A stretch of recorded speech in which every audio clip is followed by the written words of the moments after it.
remediation for it. So what is reading?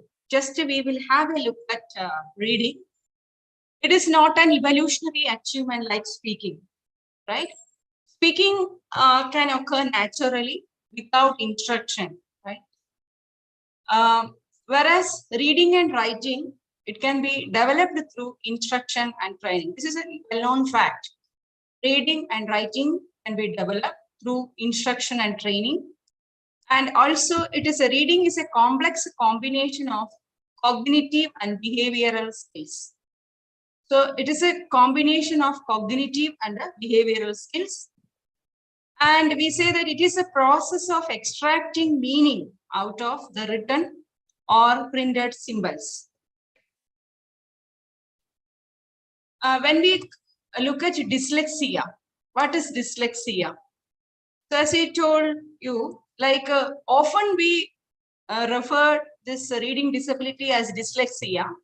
So this is a broad term. Dyslexia is a broad term defining a learning disability that impairs a person's fluency or comprehension accuracy in being able to read.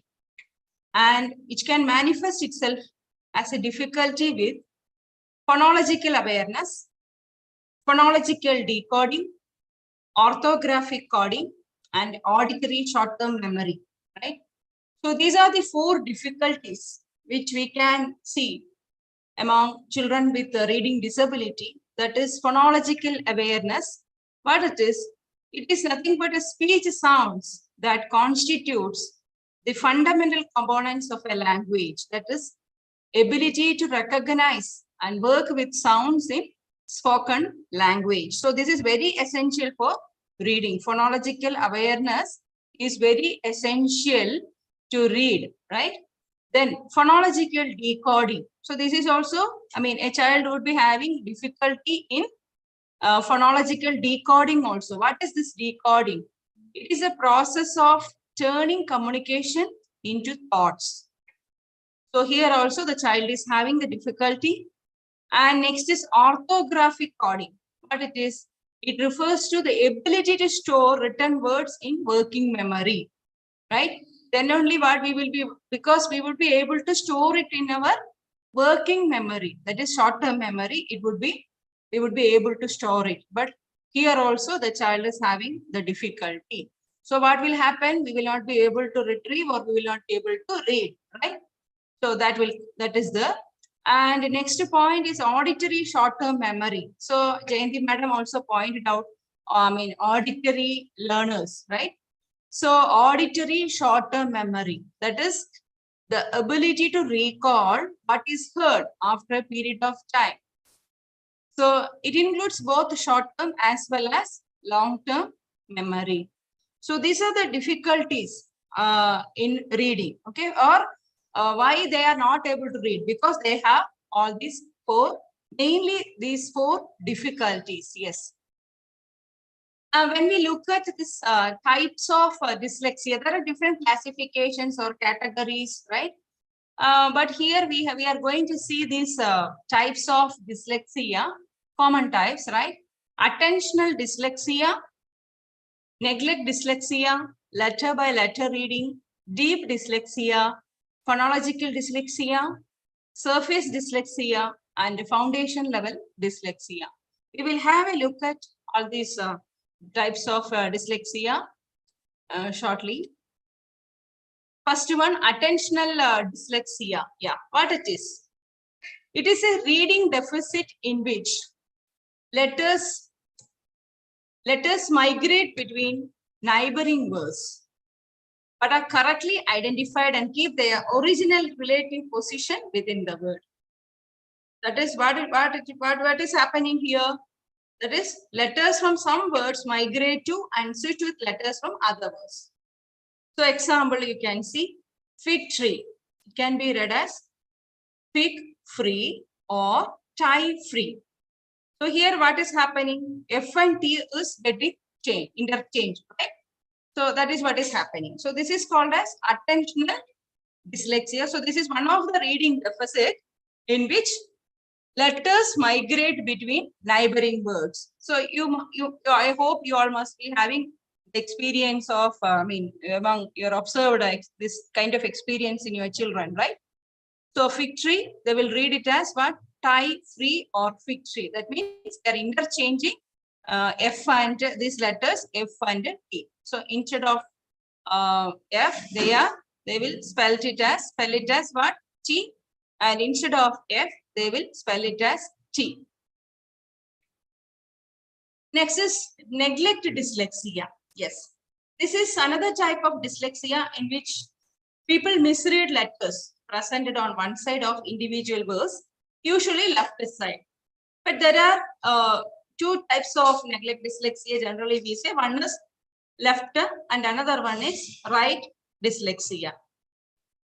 Example, left neglect dyslexia means misread the first half of the words. Okay, when a child misread the first half of the words, okay, then it will be known as left neglect dyslexia. Example, fractional.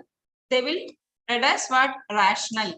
That means instead of F, R, A, they will read as R, A, T, right? F, instead of F, they will read as R, right? Same way, scroll as stroll. So initial part, okay, initial part of the word, they will misread, okay? Then when it comes to the right dyslexia, you see thought as though or island as islas. That means the last part of the second half of the word, okay, they are omitting, right? They are omitting, and they will read only islas. Island they will read as isles, or thought as though, right? So this will happen. So this is called as neglect dyslexia. This is another type. And yeah, this you see, these are another examples. Let as wet. So L is interchanged with the W. Clock. They are either, yeah. So this from this example you can see that yes, either they are interchanging the first letter, or they are missing that letter itself. See, clock, C-L-O-C-K. But here they are reading it as what? Lock.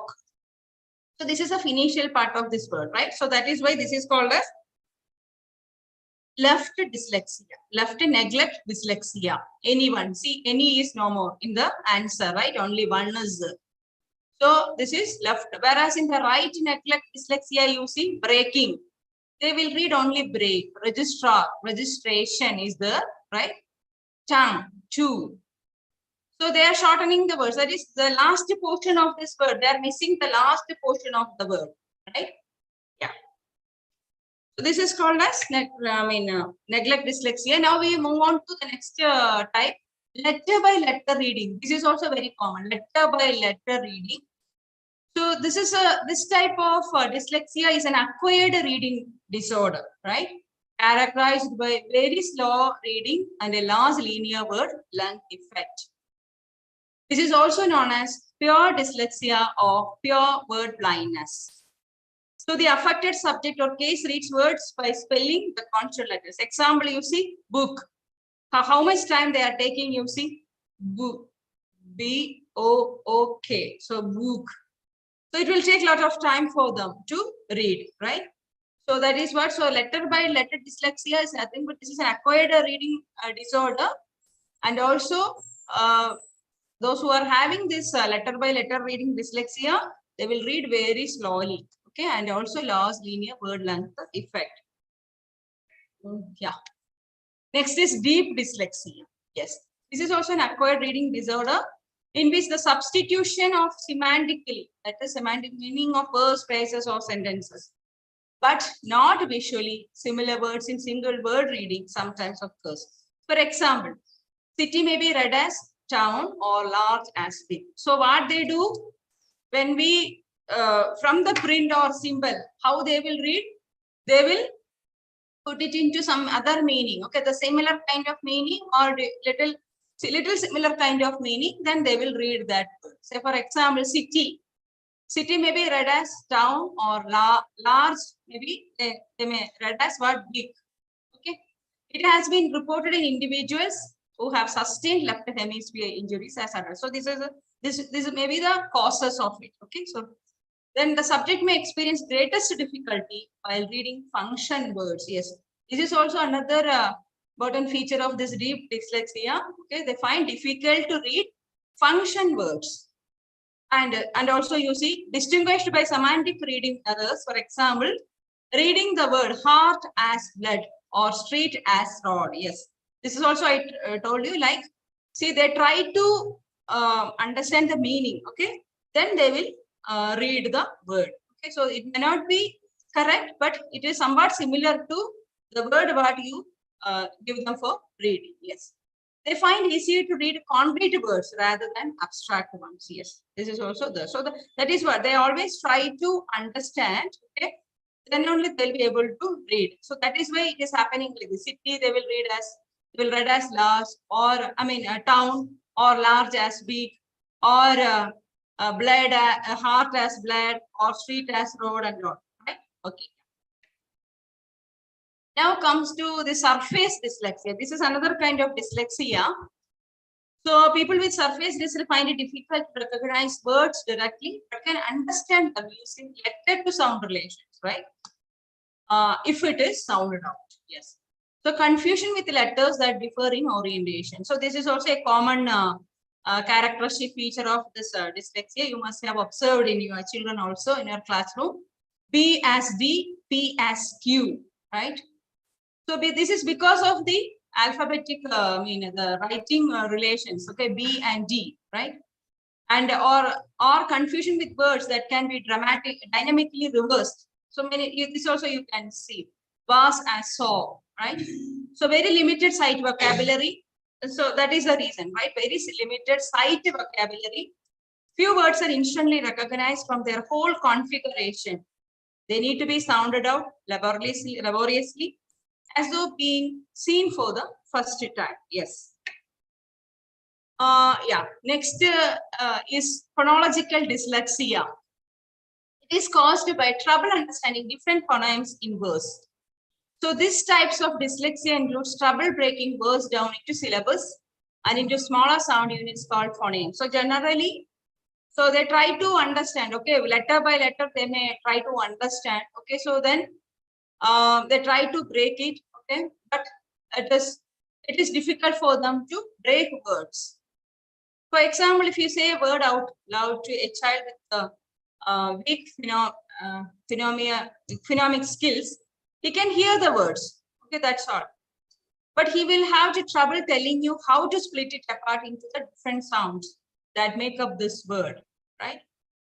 So that is what they may hear it, but it will be difficult for them to tell it out.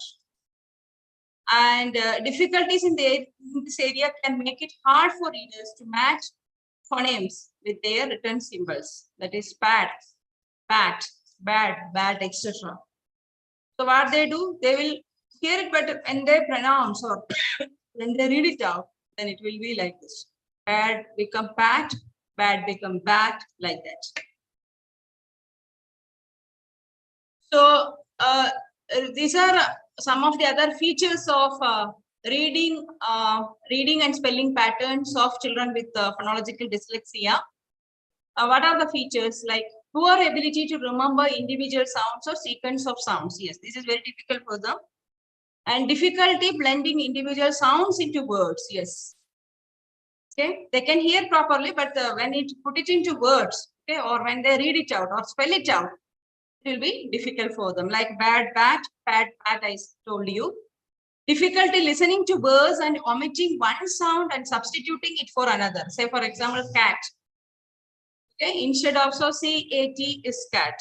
But what they do, they will put it as what? F-A-T, fat. Okay, instead of C, they will put it as F.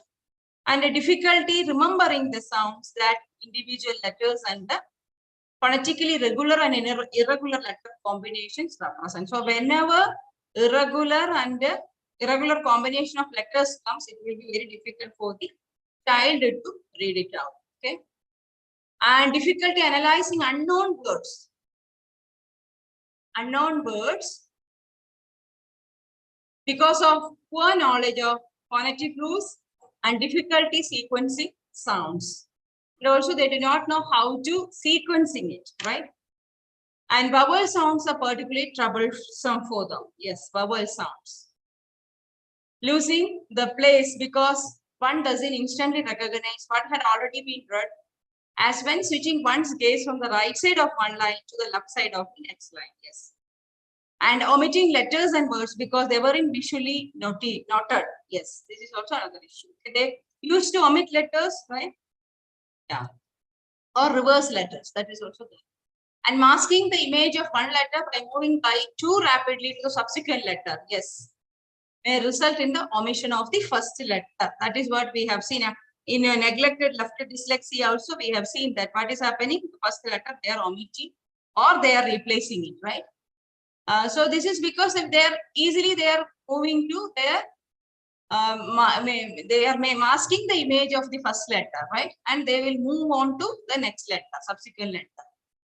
Difficulty with the rapid retrieval of words due to visual retrieval weakness. Yes, this is also another, right, point. Due to visual retrieval weakness. Yes. And so they are not able to retrieve it properly. So that is why they will switch on to the next letter. And visual stimuli in reading prove so confusing that it is easier for the child to learn to read by first spelling the words orally and then putting them in print. Yes. So insertions, omissions, and substitutions if the meaning of the passage is guiding reading. So difficulty recalling the shape of a letter when writing. Yes. That is also another shape of the letter. This is also very important. Shape of the letter. They are not able to identify, okay, the particular letter, the shape of the letter when writing. And spells phonetically, but not viscerally. That is not meaningfully. Okay, not meaningfully. Laugh. It is actually, this is what L-A-U-G-H, laugh. But they really laugh. Business, right? Can spell difficult phonetic words, but not simple, irregular words. Next is foundation level dyslexia. Yes, this is another type of dyslexia. So foundation of language development is normally complete by the time the child reaches 7 years of age, that we all know. Okay, by the age of 7, the language development will be complete, right? But children whose reading age is below this presumed to have foundation level dyslexia. The pattern of dyslexia depends on whether the primary effect was on letter sound learning. That is called literal dyslexia, or acquisition of alphabetic process. That is called as alphabetic dyslexia.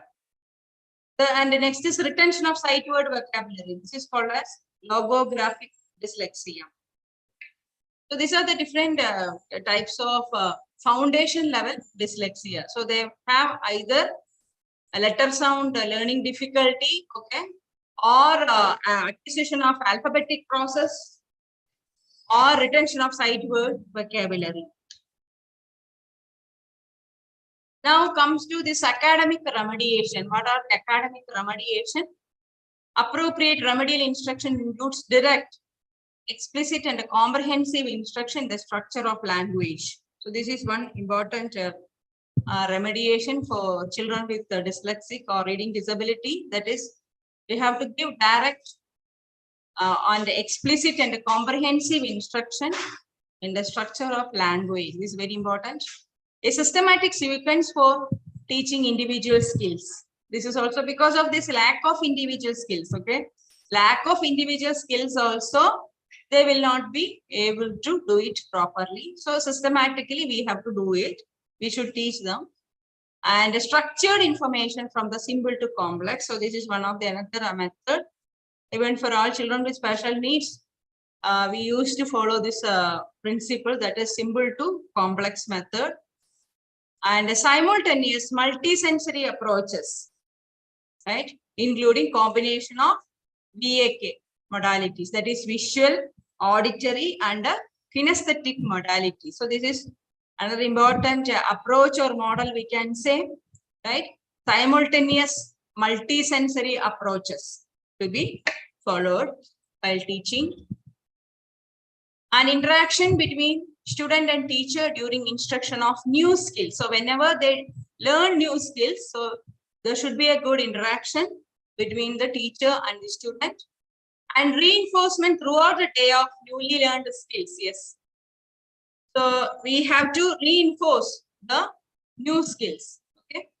So this is other way we call it as what? Shaping, right? Shaping. So throughout the day of newly learned skills and interacted spelling and handwriting instruction sequence with reading instructions so that they are mutually reinforcing. Yes, whenever we teach this reading skills, okay, we cannot leave this spelling and handwriting instructions. So side by side, if we do it or we integrate the spelling and handwriting instruction, then it would be more helpful for the learner, right, student, right, so that they can acquire all these three skills, right, and extended practice for each skill until the student overlearns the skills. So till the child learns that particular skill, this practice is required. We have to continue, and extended and extensive practice is required for each skill. And ongoing review of previously learned skills. Yes, suppose when they are learning new skills, yes. So we have to have a review of previously learned skill also. Careful pacing to avoid information overload. And also we should ensure that, okay, they are not overloaded with a lot of information. So we have to the pacing, that speed, okay, the speed of learning things or learning any information, that also we have to see or we should control it, right? And intensive instruction until reading, spelling and writing skills are at grade level. Yes. And whatever, I mean, intensive way, whatever instruction we are giving,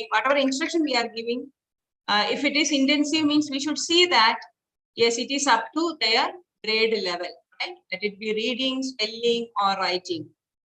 And repeated reading to help develop fluency and reading rate. And repeatedly, we have to do this practice. Paired reading to help develop fluency and enhance comprehension. That is what paired reading also is another important point here for as a remediation. Okay. So to develop their fluency and enhance comprehension, paired reading also will be helpful for the child. And what are the classroom accommodations for children with the reading disability? Oral testing, yes. This is one of the important point here, or one of the important strategy or accommodation, that is classroom oral testing can be done, rather reading. And untimed tests, yes, there should not be any time for their fixed time. Okay, we should not fix any time for tests. And eliminate or reduce spelling tests, yes, as much as possible we can avoid spelling tests. Accept dictated homework, yes, dictated homework can be given. Reduce homework load, yes. Grade on content, not spelling, not handwriting. So whenever we are planning for some evaluation, we are planning for some grading, then we can focus only on the content. We don't look at the spelling or the handwriting. This is another strategy. Reduce copying task. Yes, reduce copying task because they have difficulty in reading, right? So that is why. So reduce copying task we can try to minimize. We can reduce. Avoid or reduce essay test. Yes, essay test we can totally. I mean, either we can avoid or we can reduce. And providing teacher handouts to supplement the notes taken. Yes, they must have taken some lecture notes or notes.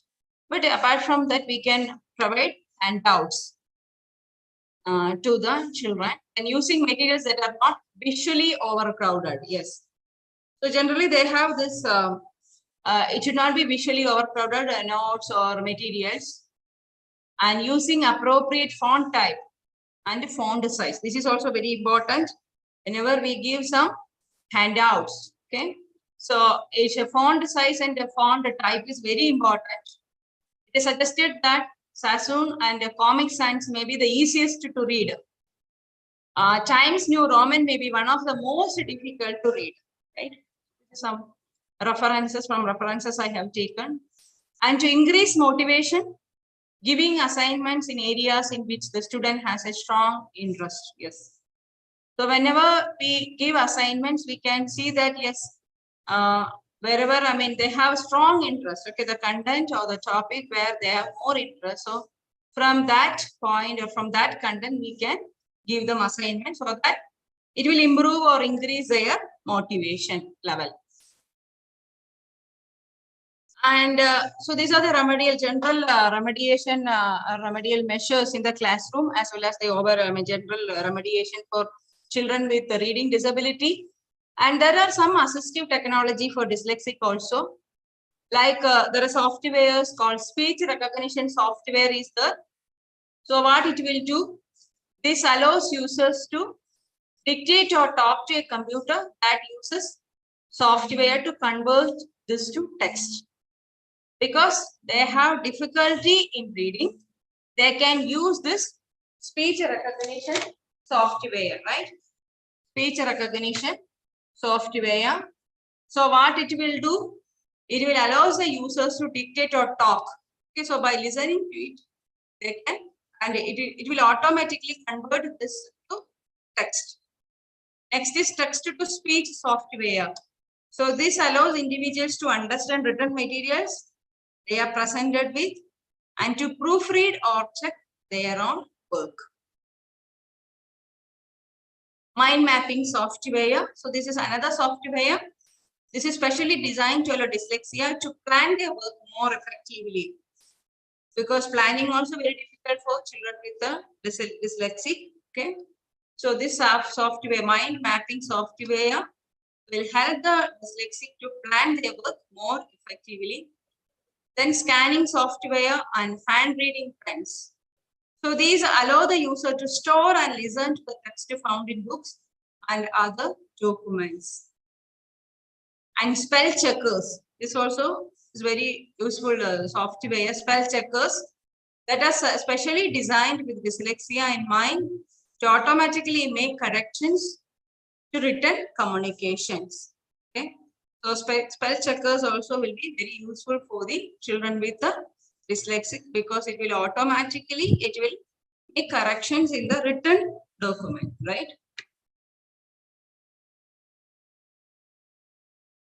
And there are smart pens that can be used to write text, but which track the text being written and recreate the notes in digital form. So the pen can then upload the text to a smartphone, PC or tablet to allow further processing or electronic distribution. Then comes tablets, smartphones and applications.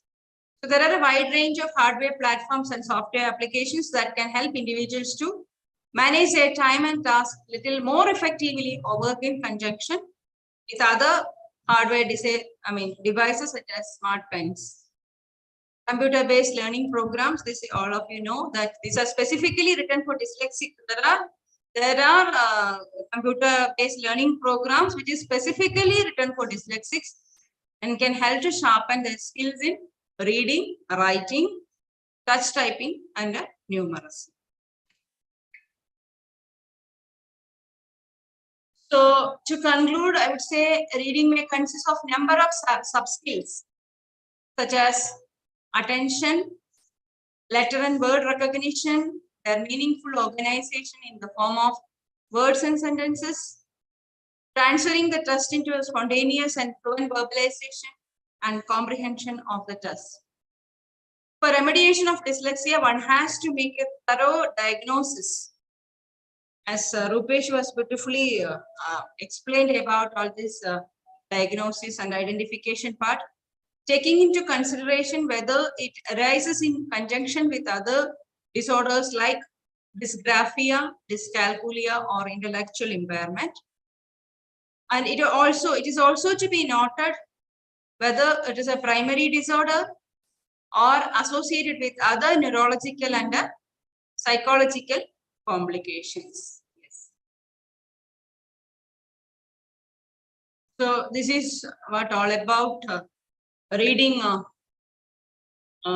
disability and the types of reading disability and also the remediation in the classroom and in general.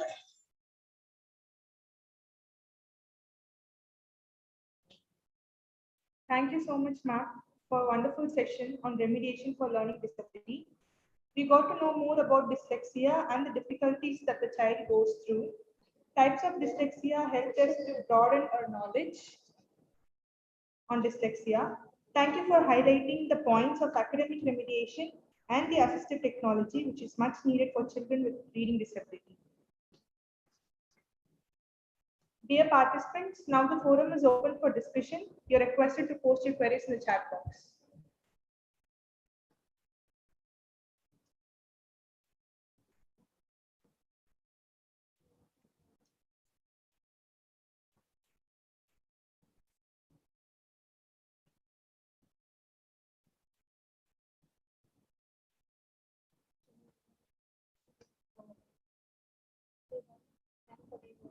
We have a question.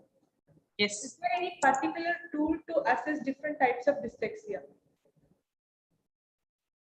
Particular tool assessment. Yeah.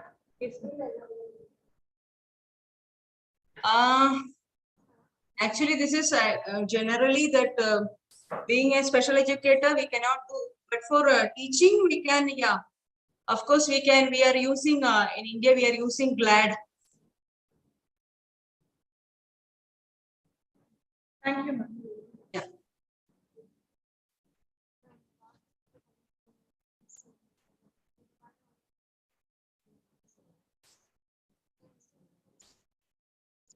Are there any other questions, participants?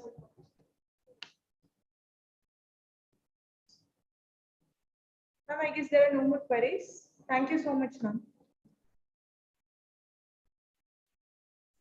Ma'am, we have one more question. Sorry. Any specific standardized test for assessing the reading skills?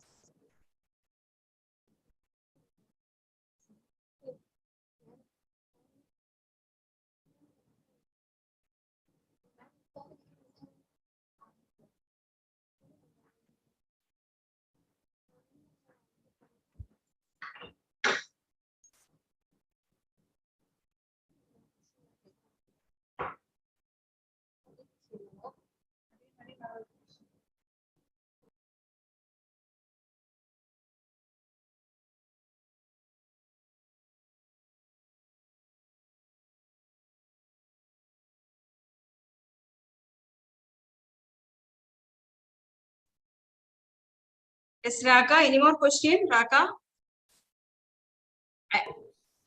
Yes, ma'am. We have one more question. Yeah, please. Are there any specific standardized tests for assessing the reading skills, ma'am? There is not specifically. Okay, there is no specific reading assessment tool. Okay. Generally, yeah, for as a special educator, as a general educator, whatever it is in the general classroom, also we are using this GLAD as for assessing the reading disability. Okay.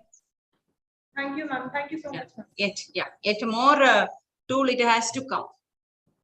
Okay. Yeah. Thank you, ma'am.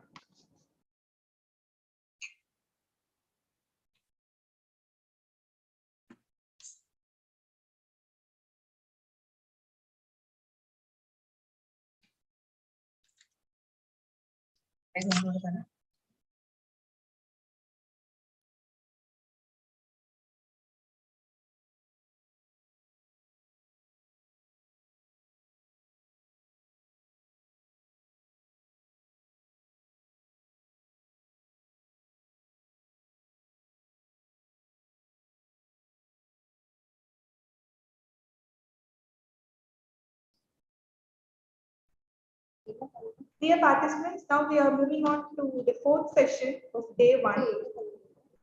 Swami Vivekananda says, all power is within you. You can do anything and everything.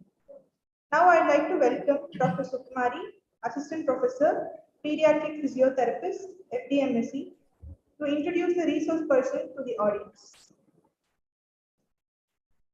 I am very much honored to present a brief biodata of Ms. Farida Raj. Ms. Farida Raj, a mainstream school teacher in Mumbai, turned to special education when she felt she had a lot more to offer to student community. With cerebral palsy, did in-service training in UK and worked at the school run by the Spastic Society of India, Mumbai. Later, she became a remedial educator to teach children with specific learning disabilities. She wrote a number of articles for the popular English dailies Deccan Chronicle, the New Indian Express, the Hindu, and the Urdu Daily. She has set up a center for special education where children are assessed and provided remedial education. She authored Breaking Through, a handbook for teachers and parents of children with specific learning disabilities and understanding learning difficulties, Cambridge University Press. Also, she has authored 3 books on women's health in Urdu language. She is a recipient of Lardley Media Award 2010-2011 for Gender Sensitivity and Lifetime Achievement Award from Urdu Academy, Government of State of Telangana. She is a certified REBT counselor providing psychological counseling to children, adolescents, and parents.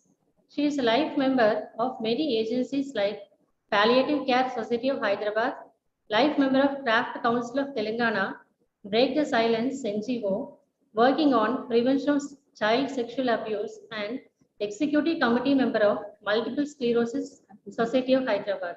Now, I would like to call upon Ms. Farida Raj to kindly deliver her presentation. Thank you.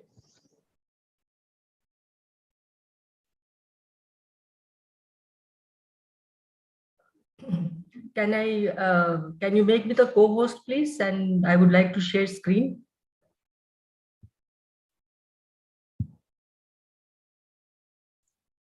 Yes, ma'am. Now you can present your presentation. No, co-host. It is not showing up. We made as a co-host, ma'am. Yeah.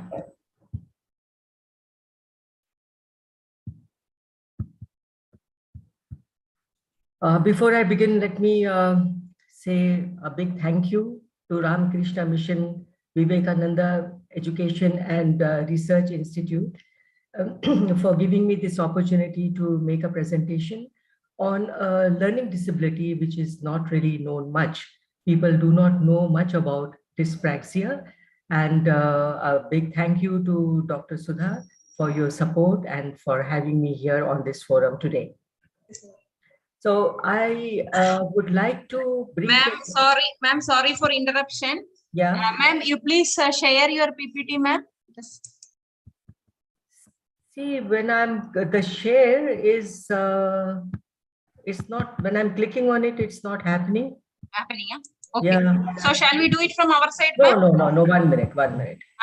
Please try. Okay. Yeah. I think it is coming. Yeah, it's coming. Okay. All right. So what I want to say is, as teachers and parents, we have come across a number of children who look little untidy. And when they are in classroom, the teachers are a little surprised because they have average to above average intelligence, and yet they are not able to copy shapes, or they are not able to color within the lines, and they look very untidy. And as they sorry for interruption, ma'am. Rita, ma'am. Yeah. Sorry, you have presented your email, ma'am. You please stop sharing, ma'am. And your presentation, please again, you please go to your presentation and click that. That your presentation you click, ma'am. Yeah.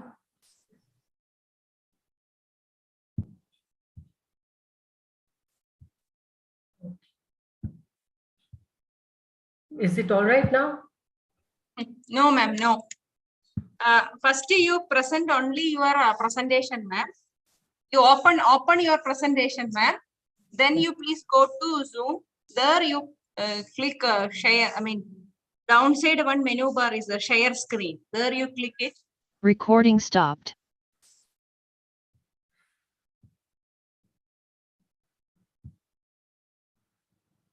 Question. We will do. Wait. She will enter.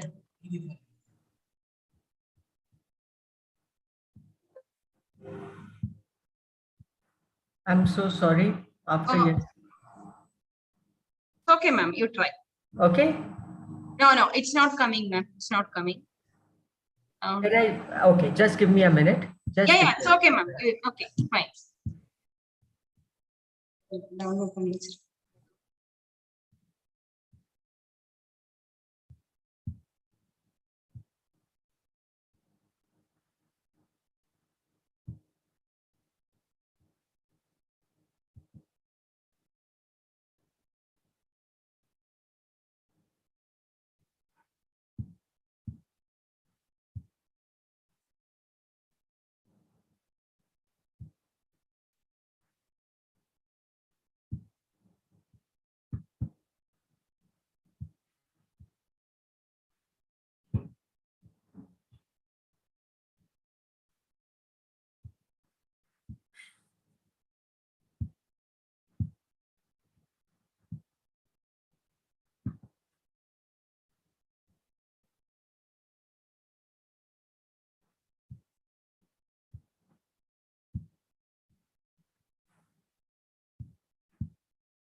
Shubha, Yes, ma'am.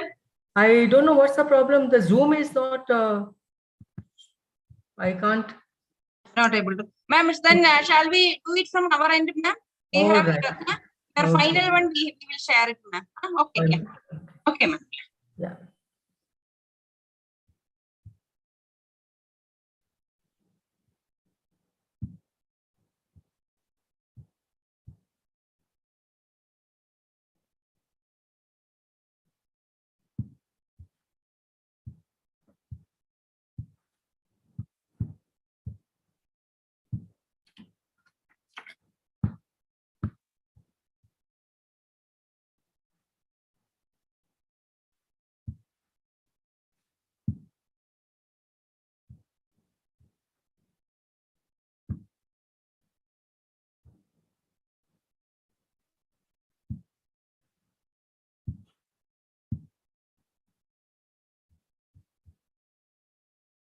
Recording in progress.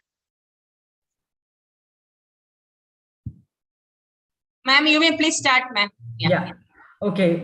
Before I start, I wanted to say that as teachers, we have come across many children, though they are intelligent, they have average to above average intelligence, but in classroom, they cut a sorry figure. They are not able to copy shapes. They have tremendous difficulty with coloring within the lines.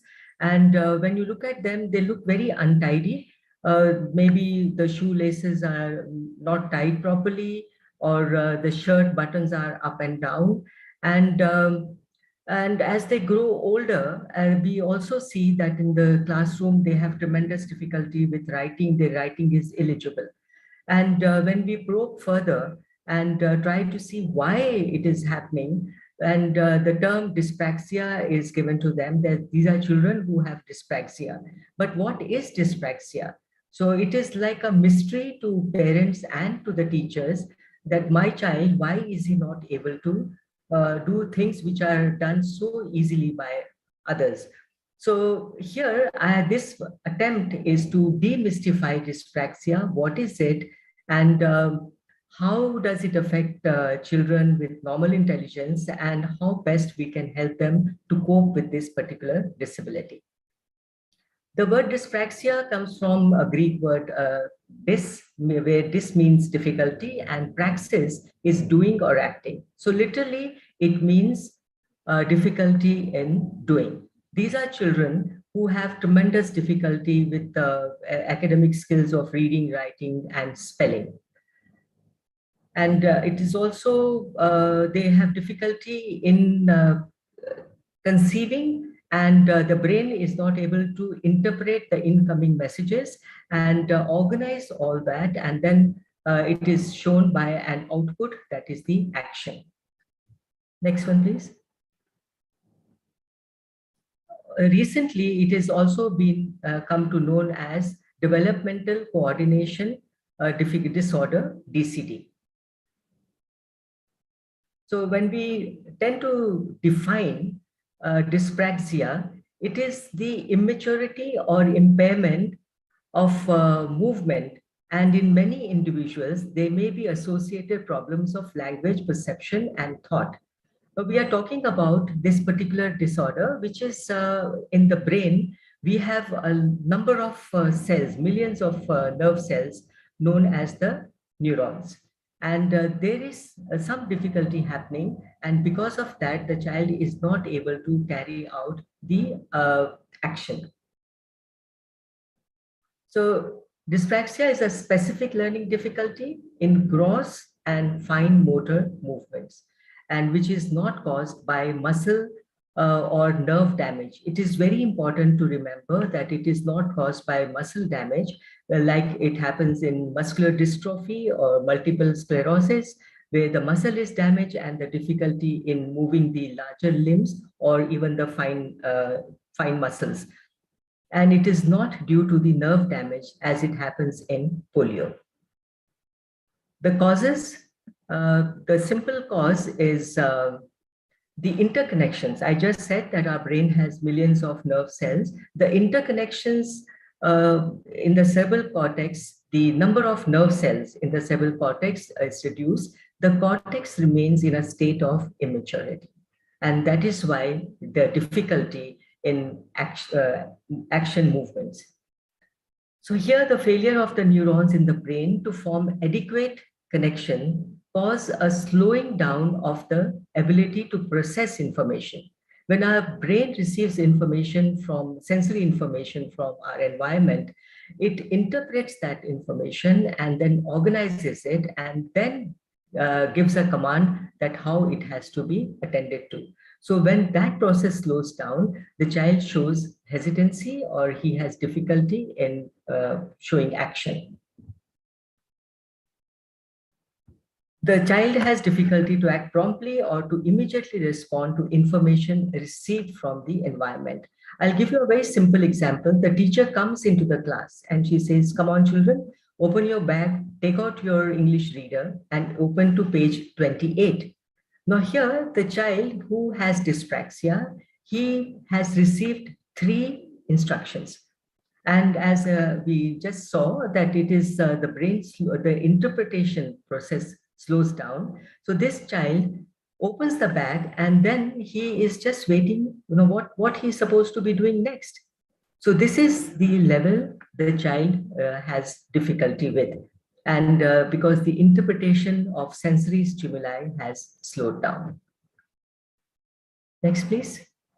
So the characteristics, these are very simple that all of us have seen sometime or the other, that these children, they are a little slow on the uptake, and I'm talking about preschool level, and we are not going to be judgmental. We are just observing this.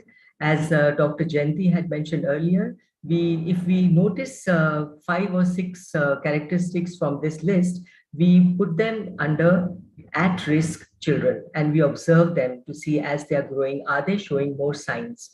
Now here, poor addressing, their buttons are up and down, and they have difficulty with throwing ball, catching, and they also have poor social skills. They are not very easy to make friends and difficulty with copying shapes. At the secondary level, it becomes more pronounced. They may have difficulty with attention. They may look a little disinterested in studies. They may be careless or have poor sense of direction. Left, right becomes a very big issue. And they also have difficulty doing math. So these are the areas which are very difficult for these children. Next one. So how do we diagnose? Now here we need to remember that there is no standardized test as such to diagnose children with dyspraxia. So what do we do now? So we have to have a team of professionals. Next one, please. We have to have a team of professionals, and these professionals will be a clinical psychologist, a pediatrician, a general practitioner, occupational therapist, physiotherapist, a special educator, and also a physical instruction teacher, so that all of them will look at the child, and in their own area of expertise, they will do the assessment. They all come back together to share their data, and then they come to a common consensus that this child has difficulty in all these areas and he is pronounced as having dyspraxia. So let us see first how learning takes place. When in infancy, when the newly born child or as he is growing up, next one please, learning takes place by imitating. Everything the child does is by looking at somebody, and that somebody in the initial years is always the mother or the grandmother, and he looks at them, he learns to smile, and then he learns to do copy or imitate their actions in a sequential manner. But here, when we come to children with dyspraxia, they have difficulty in imitating. They cannot imitate, and but they have their own actions and movements. Here, I would also like to, before I go to the slide, I would also like to say that the child who is not able to imitate, there was a child who was in the drill class, in a team, they were performing a drill, and the PT teacher was showing the drill actions, steps, and this child, no matter how much he tried, he was not able to do. And but when the teacher took the trouble to go to him and talk to him, told him that this is how he has to raise his right hand, the left hand, the right leg, the left leg, then the child was able to do. The visually seeing and imitating is very difficult. Next one. The frequently asked questions are, is there a cure for dyspraxia? But dyspraxia is not a disease. It is not an illness. So there is no cure for it. The question doesn't arise. And do children grow out of it? No, the children do not grow out of it, but they are given the strategies to cope with the difficulties they are facing. Is there a standardized diagnostic tool? We just saw that there is no standardized tool for testing, but there is a team of professionals who will help to identify the child. What is the way forward? Identification and now the way forward. So we look at, next one. Early intervention is very beneficial. Now, early intervention here, the teachers need to understand, and the parents also, that there is a hesitancy in their movements. So why is it happening? And they need to start with the intervention, talk to the team of professionals and start their intervention, because early intervention helps the child in development of motor ability. Training to enhance perceptual abilities. You have heard this word perception a number of times in the course of their day-to-day. I will be talking about perception in a short while. Next one. Training in visual motor skills. Almost all our actions are guided by vision. So how are we going to train in visual motor skills? So that is a very big area. Now perception. Now what is perception? Perception is the ability to recognize and discriminate visual and auditory stimuli, and by connecting it to the memory of the previous experience. To make it simple to understand, when you hear the tinkling of a bell, a very sweet, very nice sound, and you immediately connect it to the small bell which is kept in the puja room at our homes. we do not say that it is a school bell or it is a bell in the big bell in the temple, because the moment we hear that sound, a tinkling sound, we immediately, the brain connects it to the memory that we have and say, well, this is a small bell. So this is discrimination and also recognizing. The proficiency in visual perception helps children to read, write, and to do math and do spellings. So that is why acquiring the skill of perception is very, very important. Next one. Now here, to say how do we do the discrimination with children who are smaller, there is a picture slide here and it says common. So what is common? They both are boys, and what is different? One has his eyes open and the other has eyes closed. Next one. Again, another slide where it shows, so we say what is common? The common is fruit. And what is different? One is big and the other is small. The size is different. Next one. There are 5 levels of perceptual skills that have great relevance to the learning ability of the child. And this plays a very, very important part in children's day-to-day activities and also academic activities. The visual motor coordination is to coordinate vision with movements of body or body parts. Now say there is a pencil box kept on the table. The eyes have seen it. The message has gone to the brain. The brain has interpreted, well, this is a box kept on the table and it needs to be picked up. So the arm comes forward and the hand picks up the pencil box. So vision directs most of our actions. Next one. This is a very, very important skill, figure and ground perception. Now here, figure is that part of the brain, picture on which we are focusing. What we focus on or what we pay attention to becomes the figure, and the rest of the things go into the background. The child who is not able to focus on the figure. Now, for example, you say that the teacher is writing on the blackboard. The child has to focus on the blackboard. The blackboard is the figure. The rest of the things are in the background, the ground. The moment teacher stops writing and faces the class, she becomes the figure, and the blackboard and the rest of the things are in the background. The child has difficulty in moving from blackboard to the teacher. He is not able to focus, and his attention is going to 2-3 different things.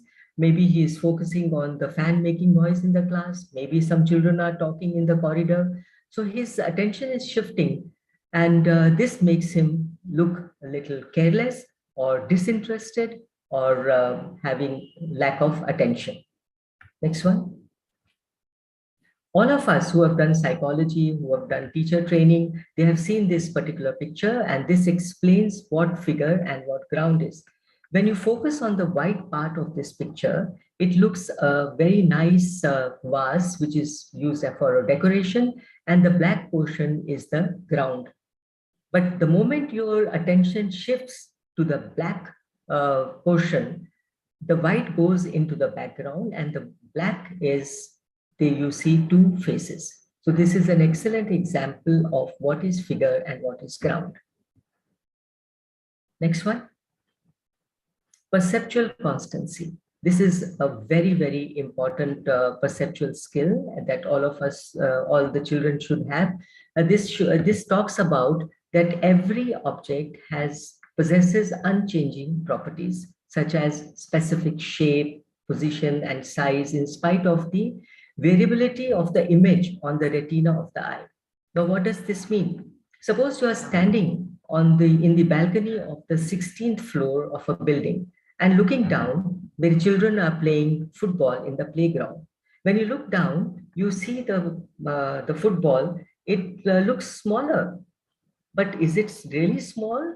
No, it has an unchanging size. You know, a football has a particular size and a particular shape that doesn't change. So this is what perceptual constancy is. And also when you see a three-sided figure, you know it is a triangle. No matter in what orientation or in what size it is presented. So this is what is known as constancy, perceptual constancy. Next one. Position is in space. This in academic life of a child who is making all kinds of mistakes when he's doing number work or when he is writing.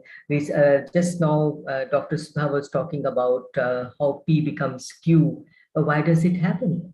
So here, the child perceives what is in front of him and what is on the side, what is at the back. So that he has that perception has to be there. But the child lacks this particular ability. Now, when I'm facing you, I am in front of you. Or when I look at the screen, I say, well, the audience is in front of me. But this child will have difficulty and perceiving, and also he does not see the written objects, written symbols in the correct relation to himself. So when he's looking at B, he's writing B, but it comes out as D, or when he's copying it. So these are the areas of difficulty which have tremendous impact on their classroom work. Here also I would like to say, when the teacher says, what comes before 27, you have to write the number. What comes before? This child has difficulty with position in space and he is not able to write. What comes after?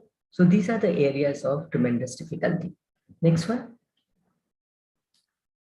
So here we all know that how B is presented as B and P becomes Q. I have an example to show you, and one has to take measures to correct these issues. Otherwise, the child will have tremendous difficulty with reading, writing, spelling, and doing mathematics. Next one. Now, this is a sample from a child who is 7 years old, and he was given a very simple 3-letter word dictation. So it says, Tom had a pot. Tom sat the pot on a box. Now here you see, Tom had we don't say Tom had a pot. We say Tom had a pot. Now here, this child had both the auditory difficulty with auditory discrimination and the perceptual issue of position in space. So he heard the sound and he remembered that U has a phonetic sound of So he wrote U, and you will see that P got reversed and it looks like got. Similarly, when you come to the second line, Tom sat the pot. So the, he auditorily, he heard it as burr. So the sound of B, and he wrote burr. So this is the level of difficulty. And no matter how many times you ask him to correct the word and write it 50 times, but the child will have difficulty because it is a perceptual difficulty and it has to be attended to it. Next one. Here again, this is another child who was quite good with his hand. He drew very well. But when you look at the top, the letter D is reversed. And when you look in the corner, he's drawn a cat and he wrote cat, but it is the other way around. So that is the whole word has been reversed.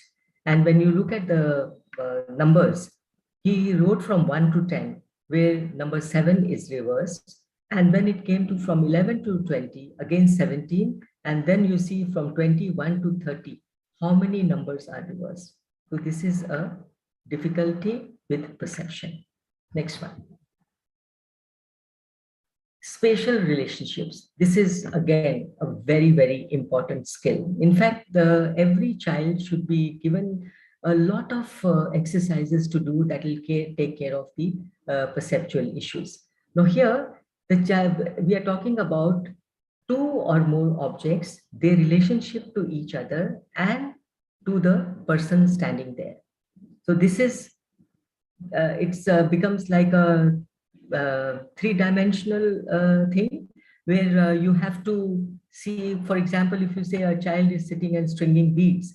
So he has to see the relationship of the thread to the bead and also to himself.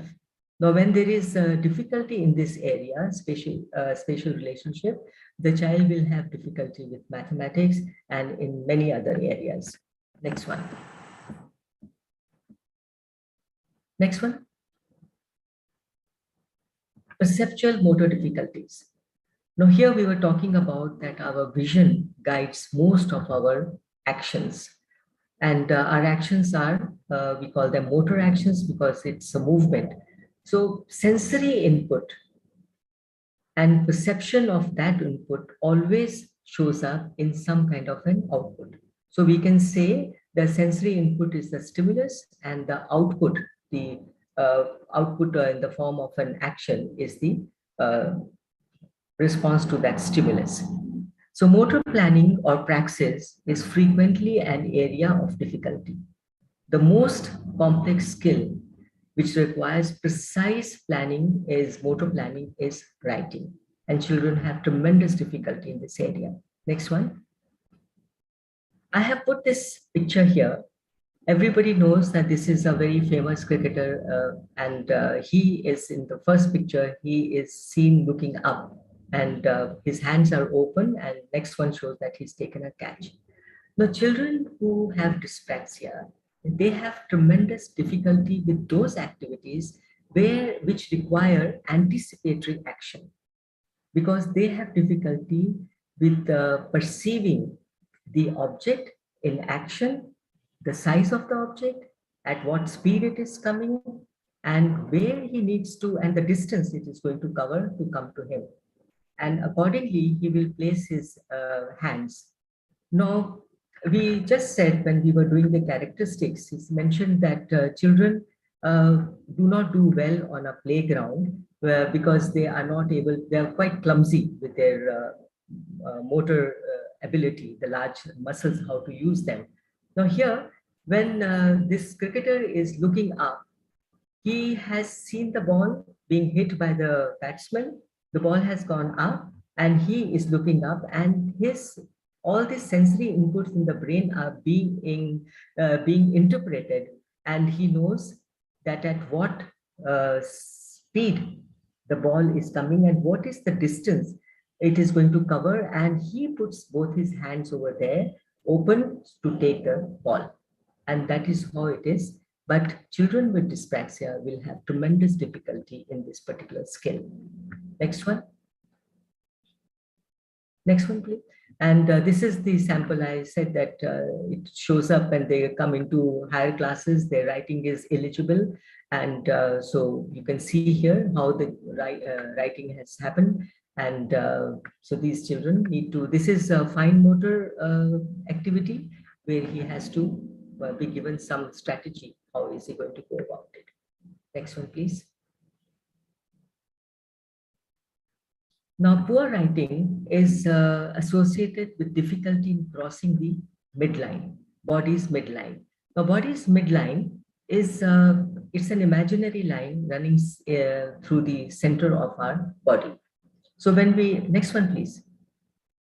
So next one. So these are children, when they are writing, they are the right hand crosses the midline, goes to the left, and then comes back again. So the child has tremendous difficulty in crossing the midline. But when you give this child a keyboard, he does very well because he is, right hand stays on the right side, left hand stays on the left side. So that is why when I said in the characteristics that they have odd posture. So when the child has to go to the other side, on the other side of the midline, he may twist his whole body, and that gives him that odd posture. And children, we talked about these children look untidy, their dress shirt buttons are up and down, shoelaces are not tied. And because every daily activity that we do, we have to cross the midline. So if there is difficulty with crossing the midline, then these actions will show up. So much so that when you have to sit cross-legged on the floor, that also becomes an area of difficulty. Next one. So gross and fine motor coordination, this is one area where we have to work on. The children have to be also sensitized. Normally what happens, we do the assessments, we get a team of professionals to do the assessment, and then we say, oh, he has dyspraxia, but we adults know it. Nobody bothers to tell the child that you have this particular difficulty. Once he is told, his mind is at rest. He knows that it is not something that he is doing voluntarily. It is happening to him because of this particular condition. So that is what is demystifying dyspraxia.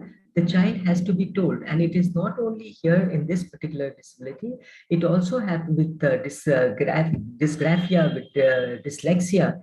The children need to be taken into confidence, need to be told what is the matter with you, why are you behaving in this manner. Otherwise, it goes to, they start thinking there is something wrong. Already they have guessed that I'm not like the other children in my class. There is something different with me, and how am I going to go about it? And why do my friends laugh at me when I do certain things? And he develops low self-esteem, which affects all the other areas of his character. Perceptual motor development is very, very important. It's a very simple skill, pencil and paper skill. There are number of exercises on the internet. And if you find or you feel that this child is having difficulty with perception, you can give him that paper pencil and that particular activity, and he can do it. When we were talking about figure ground, we also said the attention is focused, that becomes the figure. You know, when newspaper comes and there's a children's section in the supplement, and there is a tree and they say spot how many parrots are sitting. So you are looking. So that is a very good skill, exercise to be able to focus on figure, and the rest of the things are background. Physical education is important, but here the physical training teacher, PT teacher, has to be sensitized that this child has this particular difficulty. He will have difficulty with moving his larger muscles. So certain things, please do not ask him to do here till he is being given some kind of training to be able to do so. I would like to here mention there was a child, 14-year-old, and he had difficulty with writing. His writing was not legible, but he was somehow coping with it.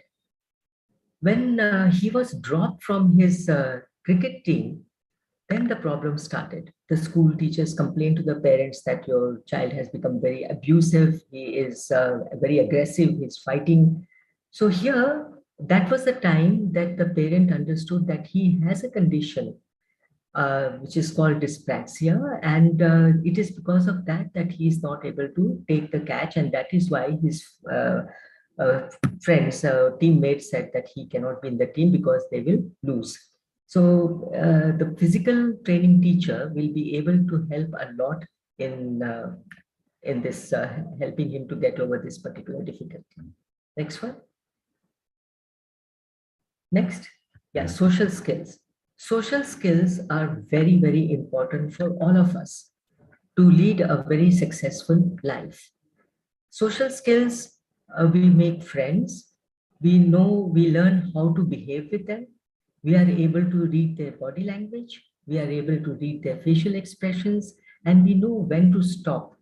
But these children, they have difficulty with the visual perception of, say, expressions of emotions which are shown on the face or the tone of the voice. They don't understand this in their own selves, and they do not understand in the other person. To give you a simple example, when you are talking to somebody and that person starts frowning, so when that frown shows that you have said something that is not agreeable to this person, so what would you do? You would stop talking, right? Stop saying the same thing over and over again. But this child who has dyspraxia, he is not able to interpret that frown on the face of that person. So he will, unmindful of what he is saying, whether what he's saying is liked or whatever it is, he will just go on and on. So what happens? These children end up as being very lonely. There was a 10 or 11-year-old girl who loved to tell jokes. And she was in a group of friends, and she would start telling jokes, and the others did not enjoy it. The others started exchanging looks, but because she was not able to interpret what those looks mean, what is the meaning of that look, that exchange between the two friends, she will go on and on. As a result, everybody started avoiding her, and she became very lonely and just became very sad. So as teachers, we need to be very, very mindful. If we see a child in a class who is during lunch break or the short break, he is sitting inside in the class and not going out, walk that extra mile and go to him and ask, why are you here? And then understand, make him understand what it is, and then maybe talk to his classmates and say, this child, this your friend has this particular difficulty, so we are working on it, and do make him a part of your team. Next one. Another area of difficulty is time management.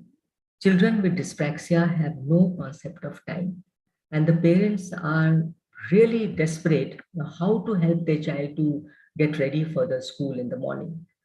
No matter how much you tell him that you have to be out at this time, but the child goes into the bathroom, he opens the tap and he picks up the soap slips from his hands, fall down, and then he's forgotten why he had come into the bathroom. So one strategy is to put a clock, not the digital one, the one which has got the small hand and the big hand, put it in the bathroom and tell him that when the big hand comes to this number, you have to be out. And another strategy which works very well with these children is to make a strip and put it in his room, put it in the bathroom, put it on his desk. So when he follows a sequence, he knows that this is all he should, when he wakes up, this is all he has to do. So he will be doing very well. And in due course of time, he will become independent and do things on his own. The next one. So the do's and don'ts in dealing with children with dyspraxia. We normally say, copy from the blackboard. Now we just said that this child, because of his perceptual problems, he is not able to copy from the blackboard. He is not able to copy shapes. So the poor child, he starts copying, but he's not even copied 2 lines, and the teacher has cleaned the blackboard. So do not ask him to copy, but give him printed sheets, Xerox sheets, so that that difficulty with copying is taken care of. And do not force them to do physical drills. Instead, ask the physical instructor to help him. I put this particular quote. I wanted to bring to your notice here that we are very happy giving labels to children. Oh, dyslexic, dysgraphic, dyspraxic, just name it, and he's ADHD. We never say that he has problem or he has difficulty with attention. We make that child only ADHD, that the child is a problem. The problem is not the problem. So here, when we do assessments and we find that this particular child has dyslexia or dyspraxia, this is meant for professionals, that a clinical psychologist will tell the special educator that this child has dyslexia, so they both understand what they are talking about. It is not meant to be told to the parents, oh, he is dyslexic, and the parent will become very, very disturbed, and they take it out on the child. The child is stopped from all activities, fun activities, and he has to sit at home and focus on his studies. But and also this is an interesting thing to share here. When Amir Khan's movie Tare Zameen Par came out, everybody started talking about dyslexia. The stigma attached to this particular learning disability was removed. And they were so much so that the parents would call and they called me and said, "Madam, I want to bring my son to you. He is dyslexic." I said, "If he is dyslexic, you have identified them. Why do you want him to come to me?" So this was the level, the labels, this is what happens.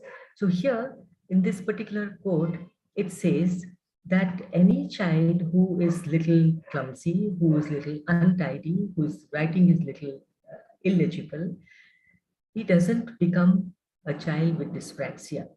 What happened to the children with dyslexia? If the child wrote DSD, 14 as 41, he was straight away labeled as dyslexic. So let us hope it doesn't happen. And we are teachers and we understand what it is and we take that little extra care to help these children out and to help the parents to understand what this child's difficulty is. Thank you.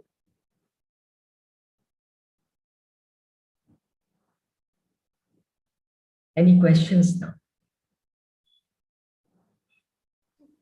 Thank you so much, ma'am, for an interactive session on demystifying dyspraxia and the implications for intervention. Characteristics of dyspraxia helped us to understand the condition better. Thank you, ma'am, for emphasizing the points on diagnosis for dyspraxia and the 5 levels of perceptual skills and how it affects the children with dyspraxia. It was very informative. We got to know more on the areas of development for a child with dyspraxia. Thank you so much, ma'am. Dear participants, now the forum is open for discussion. You're requested to post your queries in the chat box.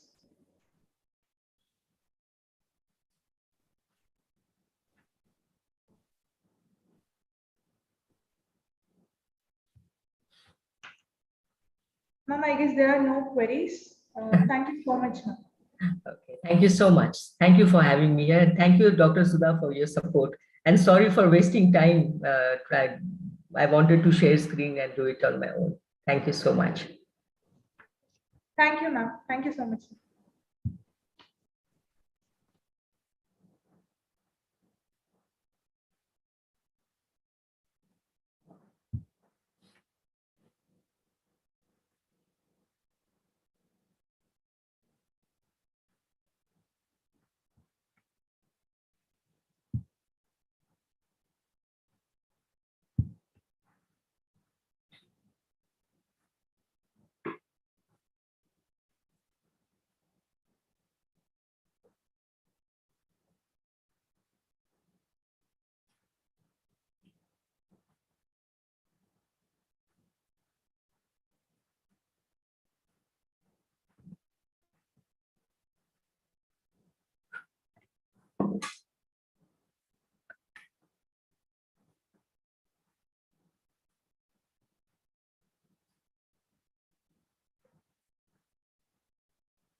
Dear participants, now we are moving on to the 5th session of day 1.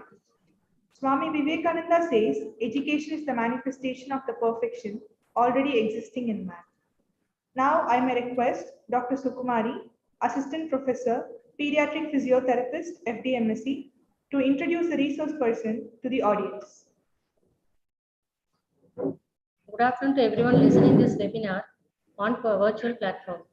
I feel very happy to introduce our last speaker of today's session. Dr. Soumya Chandra is a special educator to the core with a passion of innovating strategies to promote inclusive education that is still a dream for children with disability, their parents, and educators. She has more than 20 years of experience in working with some of the sensitive aspects of special education, that is, brain behavior relationship, nature nurture coordination, sensory integration, and designing curricula to handle adolescent issues among teenagers with intellectual disability. Many of the research papers authored by Dr. Soumya have been published in the journals of national and international repute. She has contributed in Inclusive Education for Persons with Disabilities, a methodological guidebook, New Delhi, and Be the Difference, Equality and Equity in Education, Mumbai. Besides, she is a regular contributor to many clinical centers through consultancy and designing curriculum. Now, I welcome Dr. Soumya Chandra to handle the last session of today's webinar. Thank you. A very good afternoon to all. Thank you so much, Dr. Sukumari ma'am, for the introduction. I'm thankful to the faculty and I would like to express my sincere gratitude to Dr. Sudha ma'am for organizing this international webinar and giving this opportunity to me. So in this session, we will try to understand certain issues which are pertaining to our teenagers with learning disability. They come across every now and then, but they remain unnoticed, unidentified. So see through another window inside the lives of our teenagers with learning disability.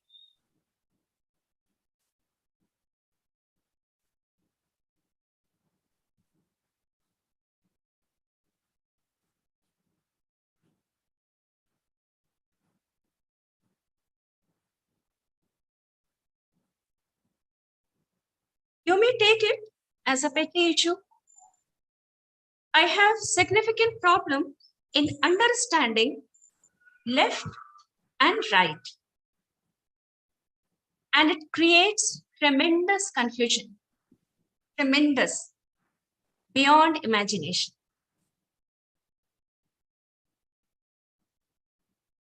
All right, now have a look of my day.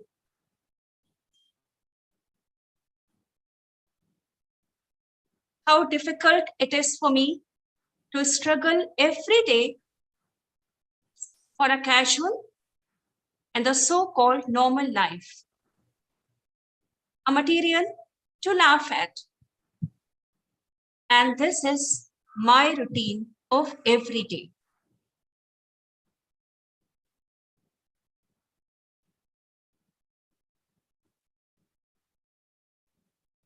This is how my day ends.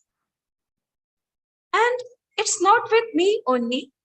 There are many more who are hidden here and there, insignificant human beings, making the same mistakes again and again. Not much visible, but they are there. So now we are going to see a case study, and for our convenience, we have named him as A. So the story of Mr. A. A is an ordinary 16 years old boy, just like others.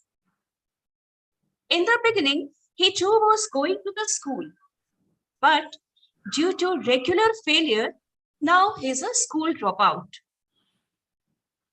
He has a peculiar set of problems. He's affectionate, but not at all close to any of his parents or siblings or anyone. He's highly moody, irresponsible. Simply he gets angry without any apparent reason. He shows temper tantrums. And a striking feature of A is that for anything and everything, He is highly insecure. He cannot cope with reality. He would go sit in a corner and cry for hours together, even if someone frowns at him.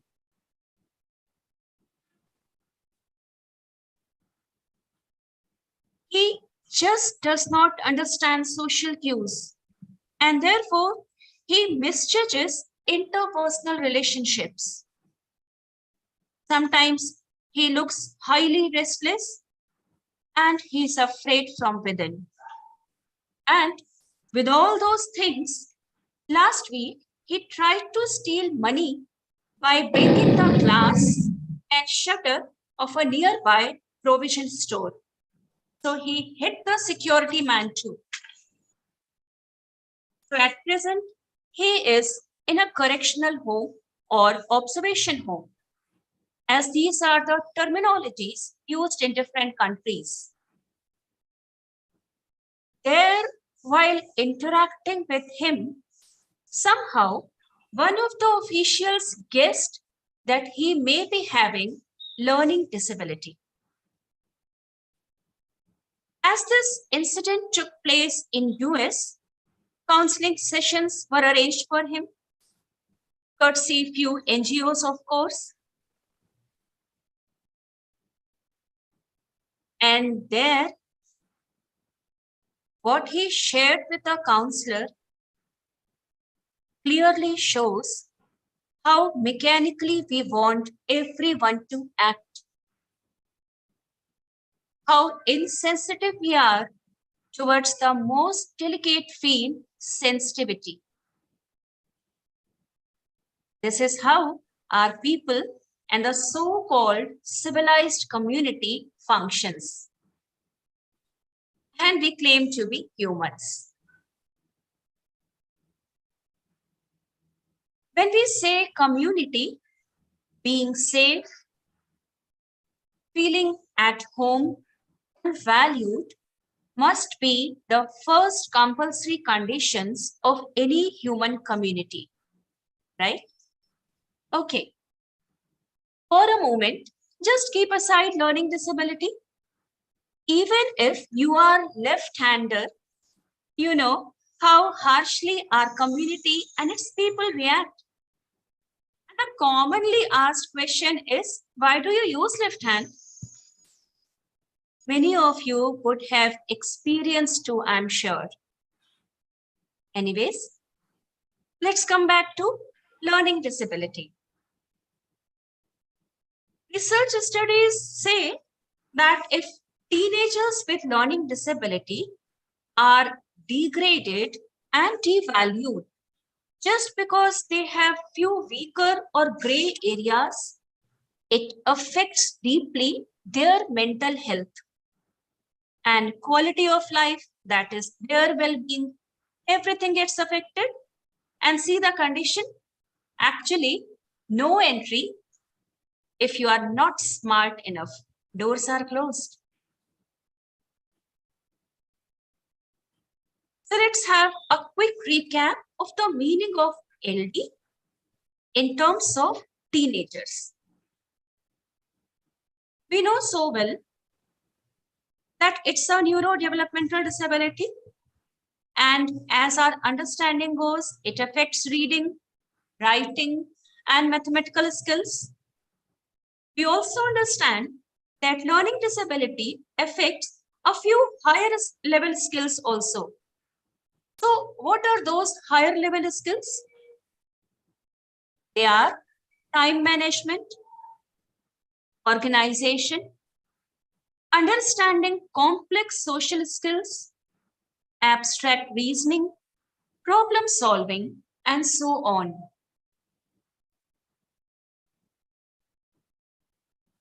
In case of learning disability, the underlying areas of weakness are many, such as issues with short-term or long-term memory, issues with phonological skills, meaning recognizing, pronouncing, and sequencing sounds, sequencing and structuring information, perception, movement,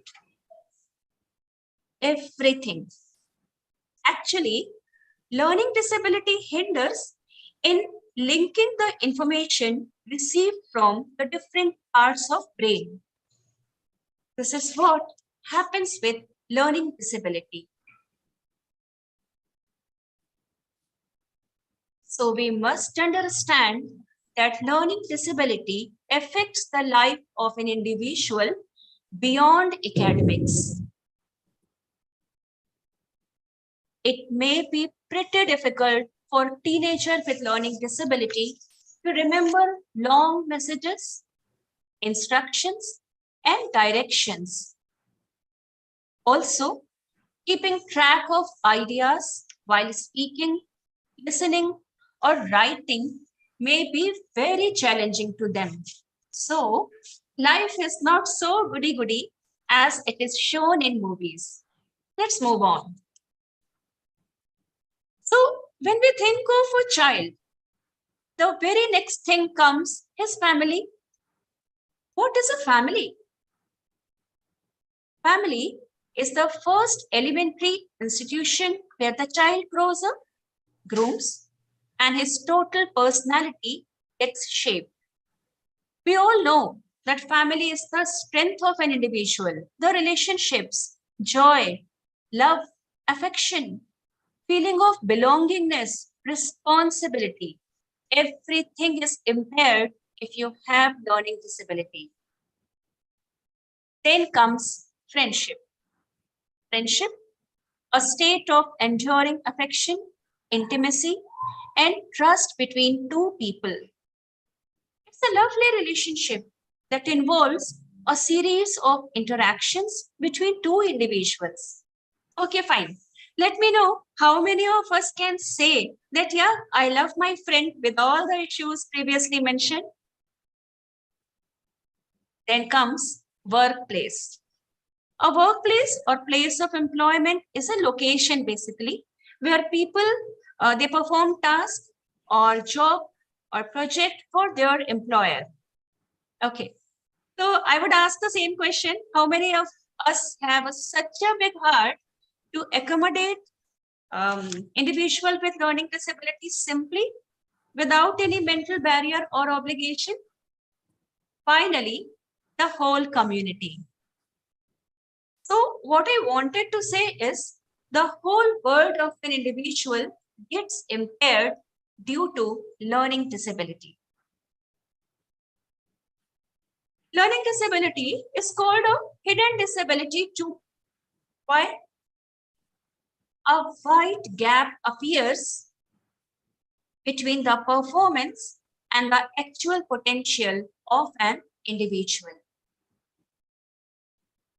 Look-wise or appearance-wise, if you see, the individual looks perfectly normal, so-called, yet he may be unable to prove the skill level that is naturally expected considering his age, culture, and social etiquettes. So see how contradictory things are there as the striking characteristics of LD, right? And when we think of LD, we must understand their very sensitive issues also. Their handwriting may be poor, they may be very weak in calculation, and they may have problems in reading, they may be highly disorganized, and so on. What we have to understand is, if untreated and ignored, the situation of today turns out to be much more difficult when the same child completes his childhood and enters into teenage, or we say early adulthood.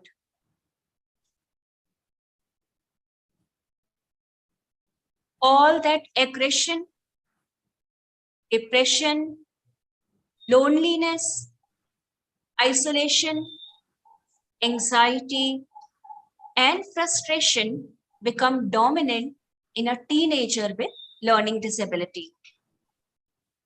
And it may force him to do something that is called unlawful activity. through intensive reviews across the world, correctional homes, special schools, interviews with advocates, counselors, psychologists, and even the siblings of teenagers with LD, researchers have found out that there is a link between LD and youthful offense. So let me share a few facts about it. It's been noticed that teenagers with LD may exhibit a very different behavior, such as they may not look straight or not maintain eye contact when it is very much needed, especially with the law officer.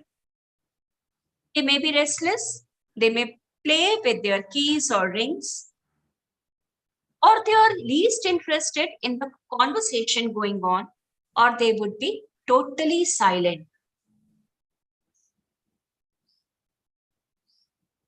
Even the way they respond to that itself may irritate others. So actually, what they want to convey could never be interpreted by the officials. Their answers may be irrelevant. They may repeat the meaningless behavior. In that case, the outcome would be totally opposite. It's so natural, you see. So depression and isolation would be at their peak. And that eventually promotes destructive, damaging, and unlawful activities. So the question is, why do they do so when they understand everything? They possess good IQ. So what is the problem? Do they do it purposefully just for seeking attention? What may be the possible cause or causes of youthful offense among teenagers with learning disability? Let's try to understand the underlying reasons. It's very difficult for our teenagers to recall the sequential order of the events. And when they struggle, it gives enough scope of them accepting the fact. Actually, they have problem in conceptualizing the whole idea. And again, the bitter memories of the past, how people behaved, they have severe reading difficulties, they may be hyperactive. So what will happen? The level of confidence, it will droop down. That lead to miscommunication and many a time invite undue problems. As the researchers state, among youthful offenders, roughly 22% may have learning disability, and it is quite alarming. Actually, it is we who have created a wonderful world for our teenagers. Employment is so hard for him to get. He may have to remain jobless throughout. In case, if he gets job also, it may not match with his potential or capability. It may be underemployment. So what will be the result? Lower pay scale. And again, this leads to job dissatisfaction. So see how many hurdles are there for him to cross over. So now we should try to see the rationale of learning disability and youthful offense.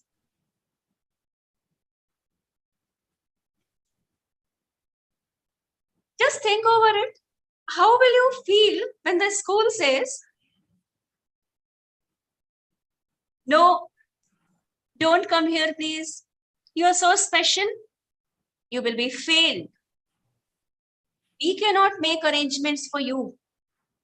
Even if you want to come. You have to adjust. Don't expect anything from us. Sorry. So, one prime reasons may be school failure rationale. As we all know, academic failure is something that damages the confidence and self-respect.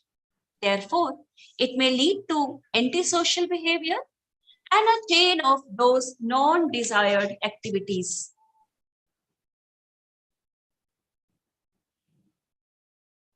Where are the adaptations? Where are the relaxations?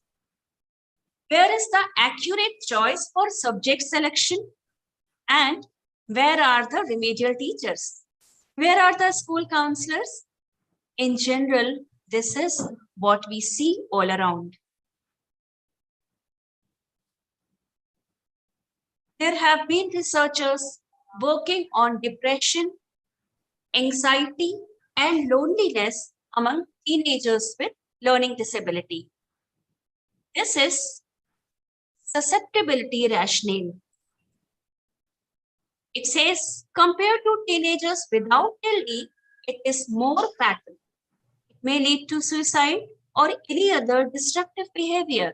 So actually, they are at risk. On top of that, if the teenager has attention deficit, conduct disorder, the story will be horrible, as again, it includes aggression, destruction of the property, theft, or serious violation of rules. So let us see a picture and try to understand what does it say. All are fruits here, right? Just because one has a little different appearance, it is segregated. Since treatment is different, so as the reaction. This is called differential treatment rationale. We all should know that teenagers with LD are treated more harshly by the criminal justice system since they lack so many skills or abilities, such as to explain their true intentions behind the act. Moreover, they may be unable to understand legal proceedings which are found to be very complex in nature. And there are few more risk factors associated with LD, such as impulsivity. They would just do anything if they feel like, and they may never think the consequences of the same. And they have low frustration tolerance. What does it mean? Meaning the inability to tolerate unpleasant feelings or stressful situations. Teenagers with LD may give up on tough tasks immediately. The mere thought of having to get in line or work on a task that they do not understand may give them the feel it's intolerable. I cannot. So these characteristic features of learning disability, they make them more vulnerable to certain other risks in the environment, such as emotional adjustment, family functioning, adolescent problems of school dropout, substance abuse, youthful offense, and exposure to violence.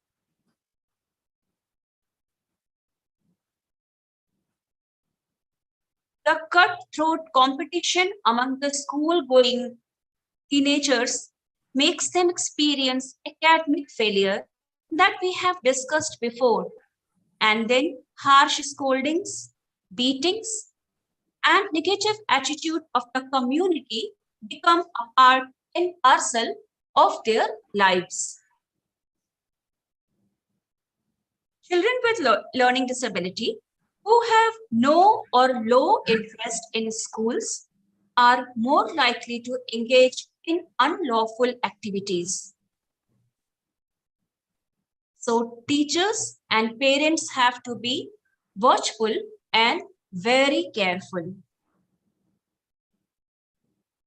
It was surprising to me when I got to know that after release, our offenders with learning disability, I'm talking about teenagers with learning disability, they do not get along well with the community. Actually, it worsens. And 2.3 times more likely they return to the correctional homes. So just see how pathetic the situation is.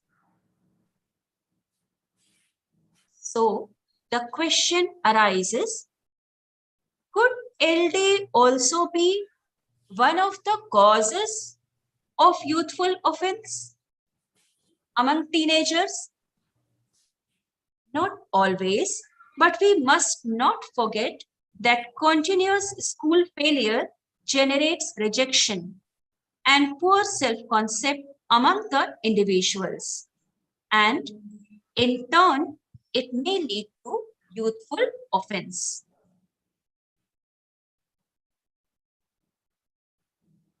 Let's try to understand 5 possible assumptions.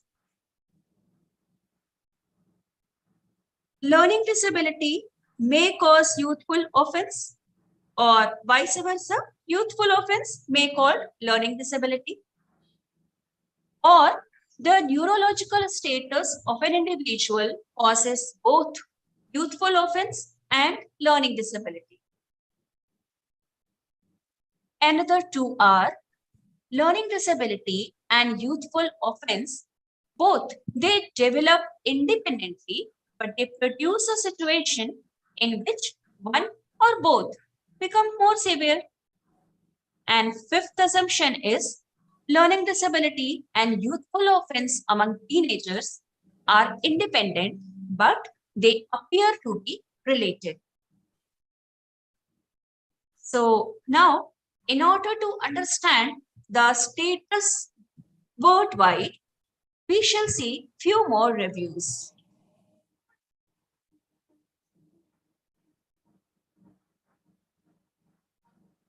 It is an interesting comparative study between 2 groups, youthful offenders and individuals with special need.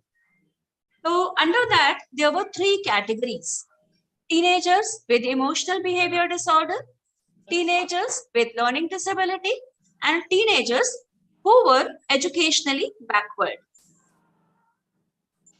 So IQ-wise, there is always a question mark for teenagers with emotional behavior disorder, as they may have average IQ, below average IQ, or sometimes above average IQ. Learning disability, we know, either average or above average IQ. And in the 3rd group of subjects, irrespective of IQ, teenagers who were educationally backward taken into consideration. In this study, the researchers focused on 2 variables. Variable 1 was intelligence and variable 2 was academic achievement.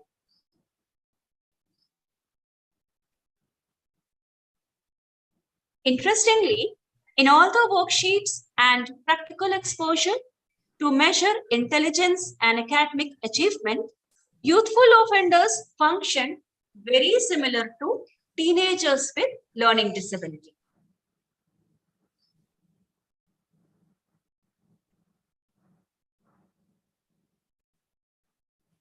That was the year 2013. Michigan Council of Family Relations, USA, conducted a comprehensive study on learning disabilities, youthful offense, and the family. The role of intensive parenting. Based on the empirical evidences, they focused on healthy parenting and environment of the home and school to be given to children.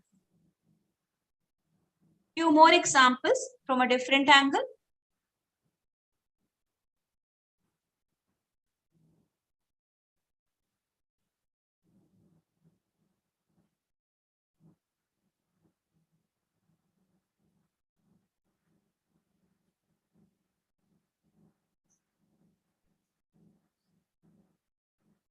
So let's have a glance on another recent study conducted in India to find out young offenders with learning disability in observation homes.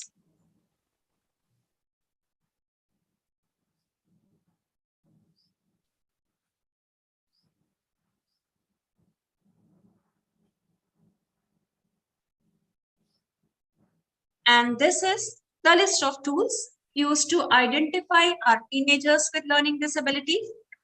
And the result, quite shocking, 23 out of 98 were found to have learning disability with varying degree of severity.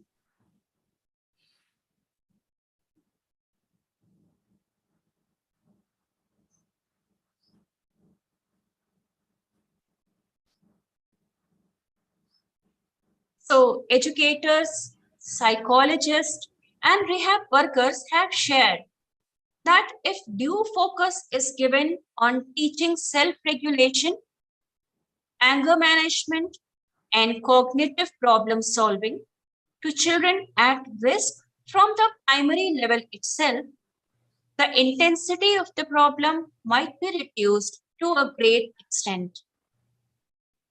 Disruptive behavior and school aggression, definitely, it will come down, and life skills of both youthful offenders and teenagers with learning disability, it may go up. Although the association between learning disability and youthful offense is well established now, prevalence rates are diverse across studies, and there are so many reasons behind it. There has been considerable debate and controversy over issue of definition and terminology regarding learning disability. And the second point is different methods of diagnosing learning disability are used throughout the world. And this diversity contributes to a heterogeneous picture of LD among youth offenders.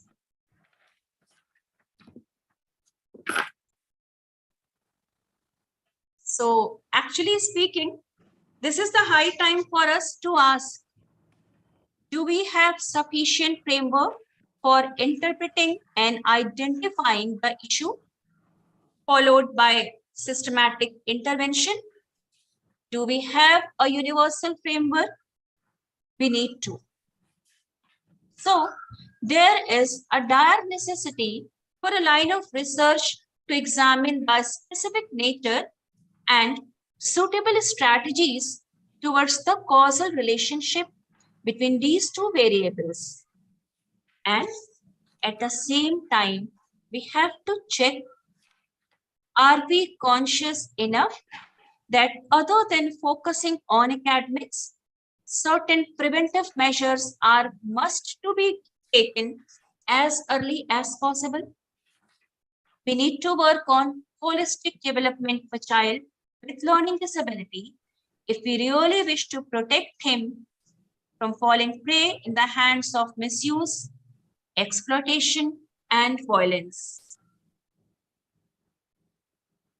I strongly feel that this is one of the wonderful platforms where eminent researchers and budding scholars, anybody may take up this sensitive issue and help us to draw some concrete conclusion.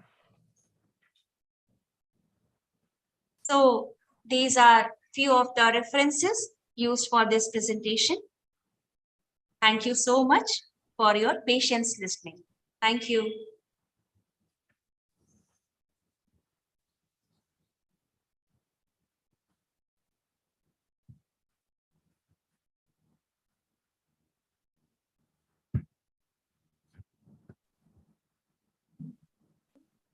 Thank you so much, ma'am, for an excellent presentation on teenagers with learning disability.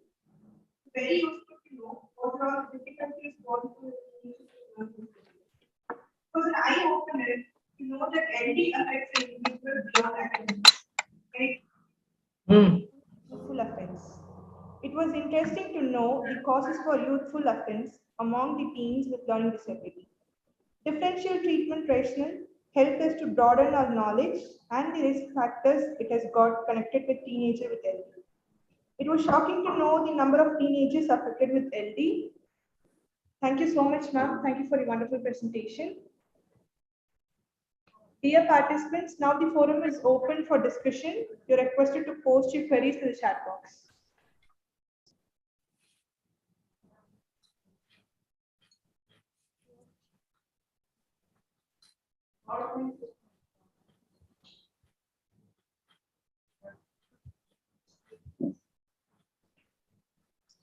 Ma'am, I guess there are no queries. Thank you so much, ma'am. Thank you.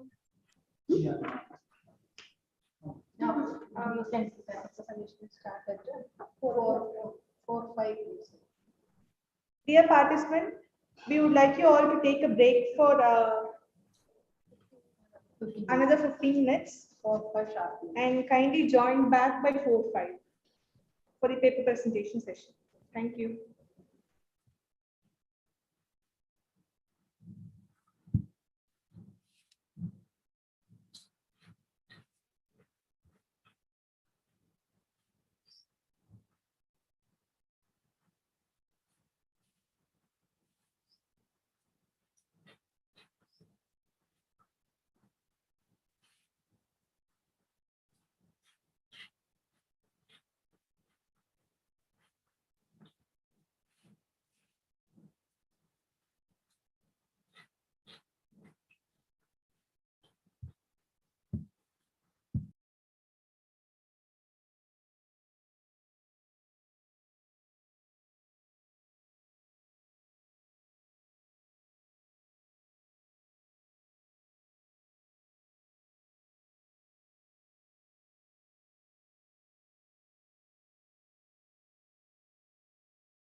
Good evening, participants. Now the session is starting for paper presentation of the first day. Paper presenters are requested to check out display for the schedule of paper presentation and the presenters list. There will be 12 delegates. There will be 12 delegates presenting their papers today, and there will be 2 moderators for today's paper presentation session. Now I would like to call upon Dr. S. Parveen, Department of Visual Impairment, FDMSE, to take over the paper presentation session. A warm good evening to all the participants. First of all, I would like to thank Dr. Sudha, coordinator of this iWebinar, and the organizing team for deputing me as a moderator for this paper presentation session. Myself, along with Dr. Lokesh Kumar, will be moderating this session. As you all know, today we have 12 presenters with us who are going to share their piece of research work. And first of all, we have Miss Yukti Gupta, Assistant Professor in Special Education, SNDT Women's University, Mumbai. And she's going to present a paper on Assistive Technology for Learning Disabilities, a Reality. And I think all the presenters would have received the instructions by the organizing team, right? So you'll be given 5 minutes for your presentation. You are supposed to quickly present. Yeah. So after that, we can have 2 minutes for question answer session, right? And at the end, we will have discussion if there is. Yeah. So now I call upon Ms. Yukti Gupta for her presentation. Welcome, Yukti. Thank you, ma'am.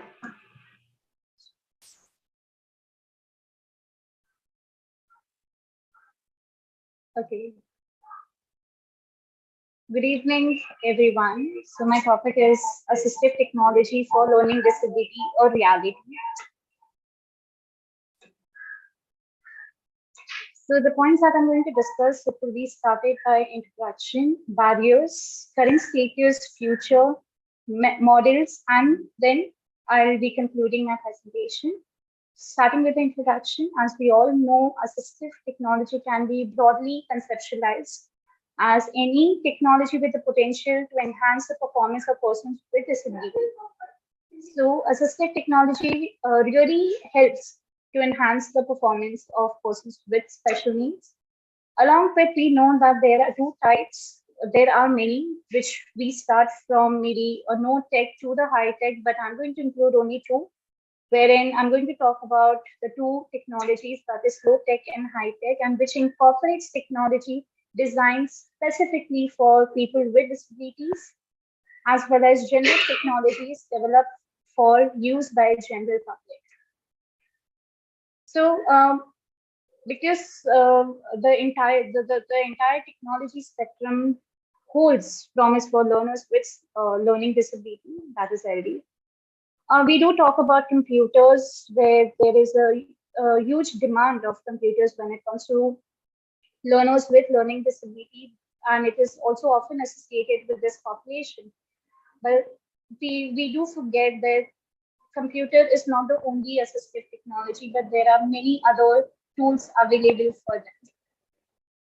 Assistive Technology Act of 1998 also includes the following findings regarding the relationship between the assistive technology and how it may be used by persons with disability to perform task skills associated with education, work, and social cultural life.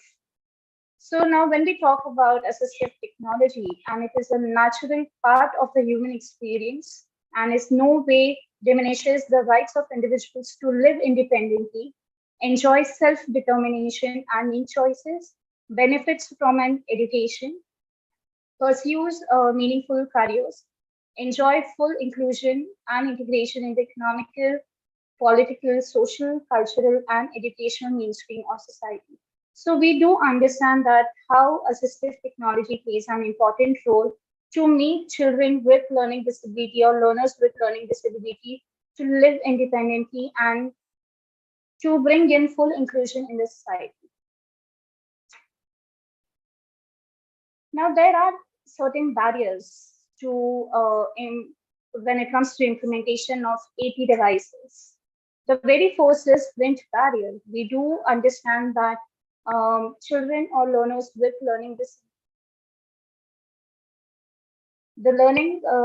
learning disability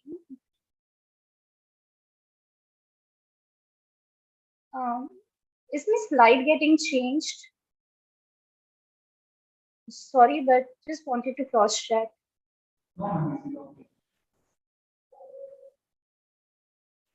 Okay, I'm just going to continue. The print, so the first barrier that we go through is print barriers, just because we do understand that there are learners with learning disability who do have issues in reading. Now, many times as a special educators, we forget that they might face the reading issue, and we tend to perform them reading material always. So as a teacher, as a special educator, we need to address this issue along with, we need to come up with different strategies so that we can overcome print barrier. The other barrier is communication barriers. Now, many times as a special educator, we do give instructions, which is like too many instructions at a time. So when we communicate, even that is one barrier, because we need to break down the pattern that we follow. We need to also see, now when we communicate, it could be either in oral or written. So many times, even the child with learning disability have issues with written communication. So as a teacher, we need to again address this barrier. And the last barrier is learning barrier. Now, though we do talk about inclusion, we do talk about mainstream school, we do talk about coming up with different strategies, but we still are focusing on traditional method, which is lecture method. So there could be students with learning disability who may not be able to comprehend what the teacher is trying to explain. So again, that needs to be addressed, just because we want them to be, we want them to be included in the entire society. Now, the current status that I want to talk about is, what is the current status regarding assistive technology? We are providing them with word processing, wherein they are able to, frame words. They are able to write sentences. They are able to process words 100%. Along with the same thing can be also given with speech reader. So, screen reader, or maybe you can also give them as a device which will give audio output. Editing aids, where in case if the child is making some errors, you can bring in some aids which will help them to correct the spellings in case if it is incorrect. Planning aids, it gives us to have systematic planning. For example, when we provide them with graphic organizers. So again, that help us to go and teach in systematic order. Strategies for data text entry.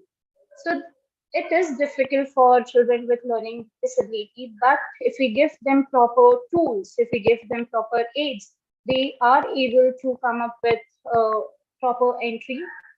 Along with that, we need to provide them with computer-based reading instruction.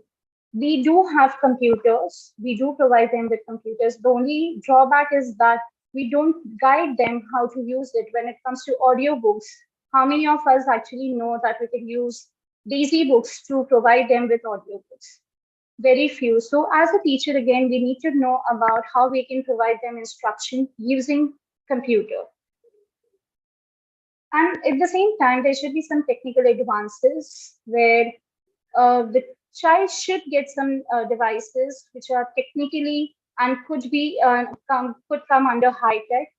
Let them experience that. They should get some exposure where they can actually experience it, and then we can address that. We can show them how it is actually used. And at the same time, influence of whole language, which really plays very important role in the lives of children with learning disability. So we need to provide. Yes, ma'am. Please make it fast. Already 7 minutes over. Yes, ma'am. Just like 2 minutes about to end. So there are future aspects that we are looking at now. It gives equal opportunities to access the same devices. It's easy to use. people are coming with devices which can be used easily. And along with, we are not just focusing on the existing one, but we are also coming and focusing on the emerging technologies. Now, there are 4 models that I really want to focus on. That is the first one is chamber consideration model. So I'm going to just give you a brief about all the 4. Is that here we just, as a special educator, as a teacher in a mainstream school, we just need to focus on individualized instruction along with bringing an inclusive society or bringing an inclusive environment. We need to address each child's strength and need so that we can plan their individualized instruction, and then we can make them settle in the inclusive environment. So just to conclude my research is the future of assistive technology for persons with learning disabilities holds much promise, but like all futures, it is uncertain. As a future unfolds, it is imperative that the field of special education and other concerns with the welfare of individuals with learning disability continue to act as strong advocates for equitable distribution of technology and resources.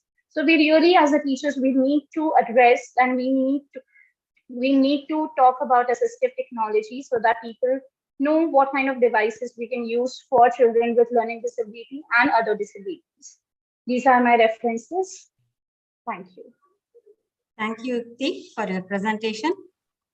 Participants, do you have any questions to the presenter? If you have any question, you can please ask.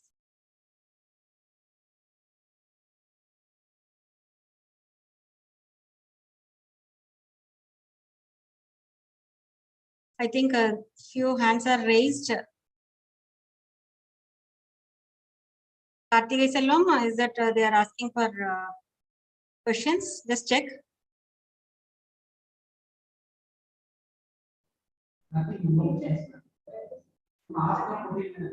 Because you need to unmute them. Shiji, somebody who has logged in. Ma'am, ask them to put in chat box, ma'am. Okay, you can share your questions in the chat box. Those who have questions, you can put your questions in the chat box quickly.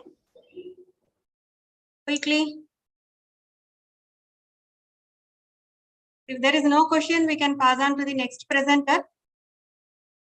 Yeah. So our next presenter will be Dr. Prabha Hariharan, who is an educational researcher, guest faculty RKMVERI, FDMSC. He is going to present on dynamic geometry software and instructional technology tool to aid learning in mathematics for students with learning disabilities. Over to you, Prabha madam. Thank you, madam. As ma'am has introduced my topic of presentation, we'll go ahead and we'll be going through the presentation through the points, learning disabilities in mathematics, geometry and learning disabilities, dynamic geometry software and teaching learning in geometry. Dynamic geometry software, I'll be giving you a small demonstration, some future directions, and we'll see the references. So first thing, with respect to learning disabilities in mathematics, research has shown that children with learning disabilities have problems in getting the deficits in number sense, memorization of math facts, and deficits in calculations. Also, they have deficits in math reasonings and problems in word problems. All the children. Prabha madam. Yes. Are you sharing your PPT? Am I not? No, madam. It is not visible. Please share your PPT. I am so very sorry.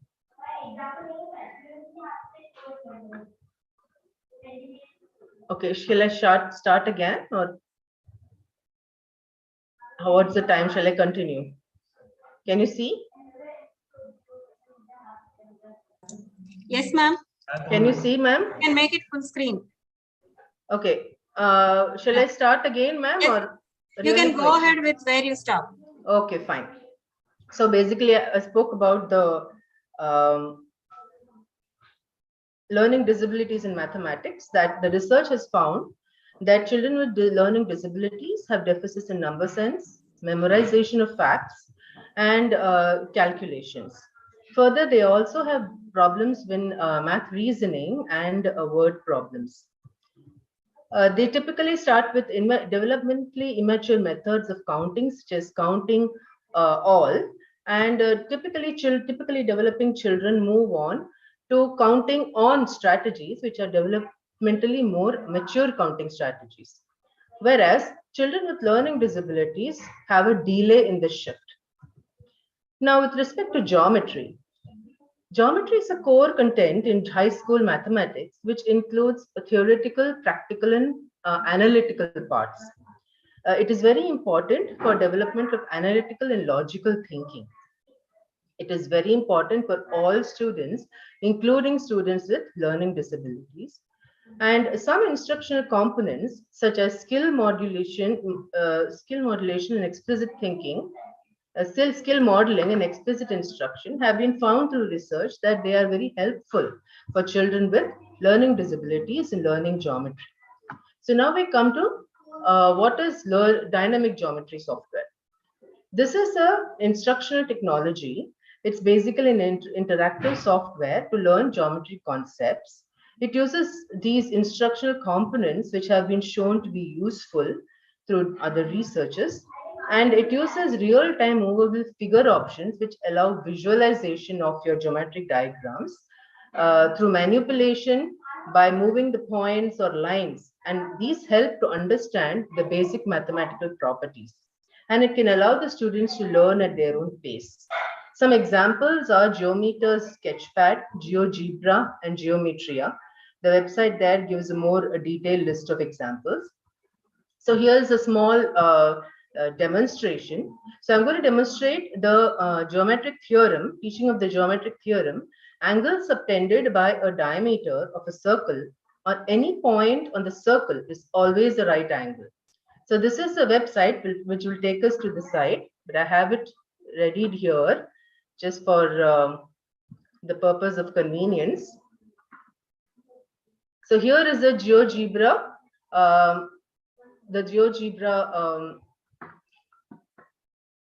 software. So I'm going to draw a circle where I take a point, and based on how far I draw it, I draw a circle. Now I'll take a segment and draw a segment through the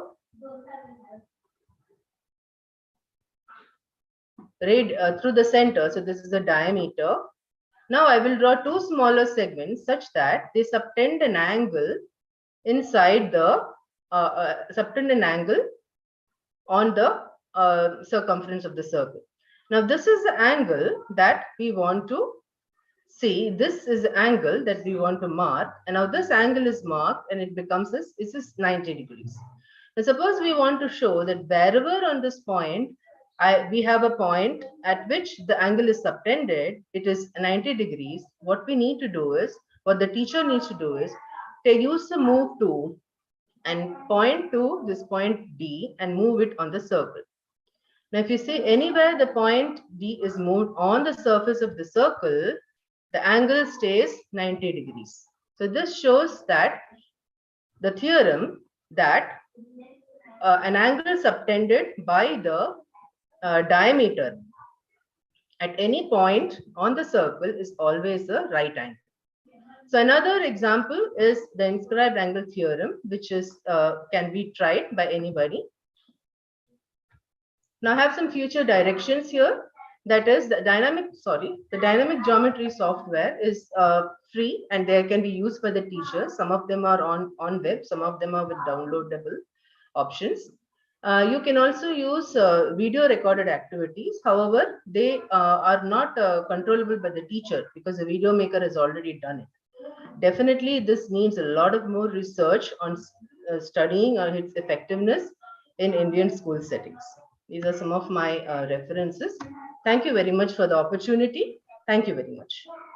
Thank you, madam, for your brief presentation on DGS, which is a software for students with LD and to learn mathematics. Thank you, ma'am. Let us see whether we have any questions. If we don't have, we can move on to the next participant, next presenter.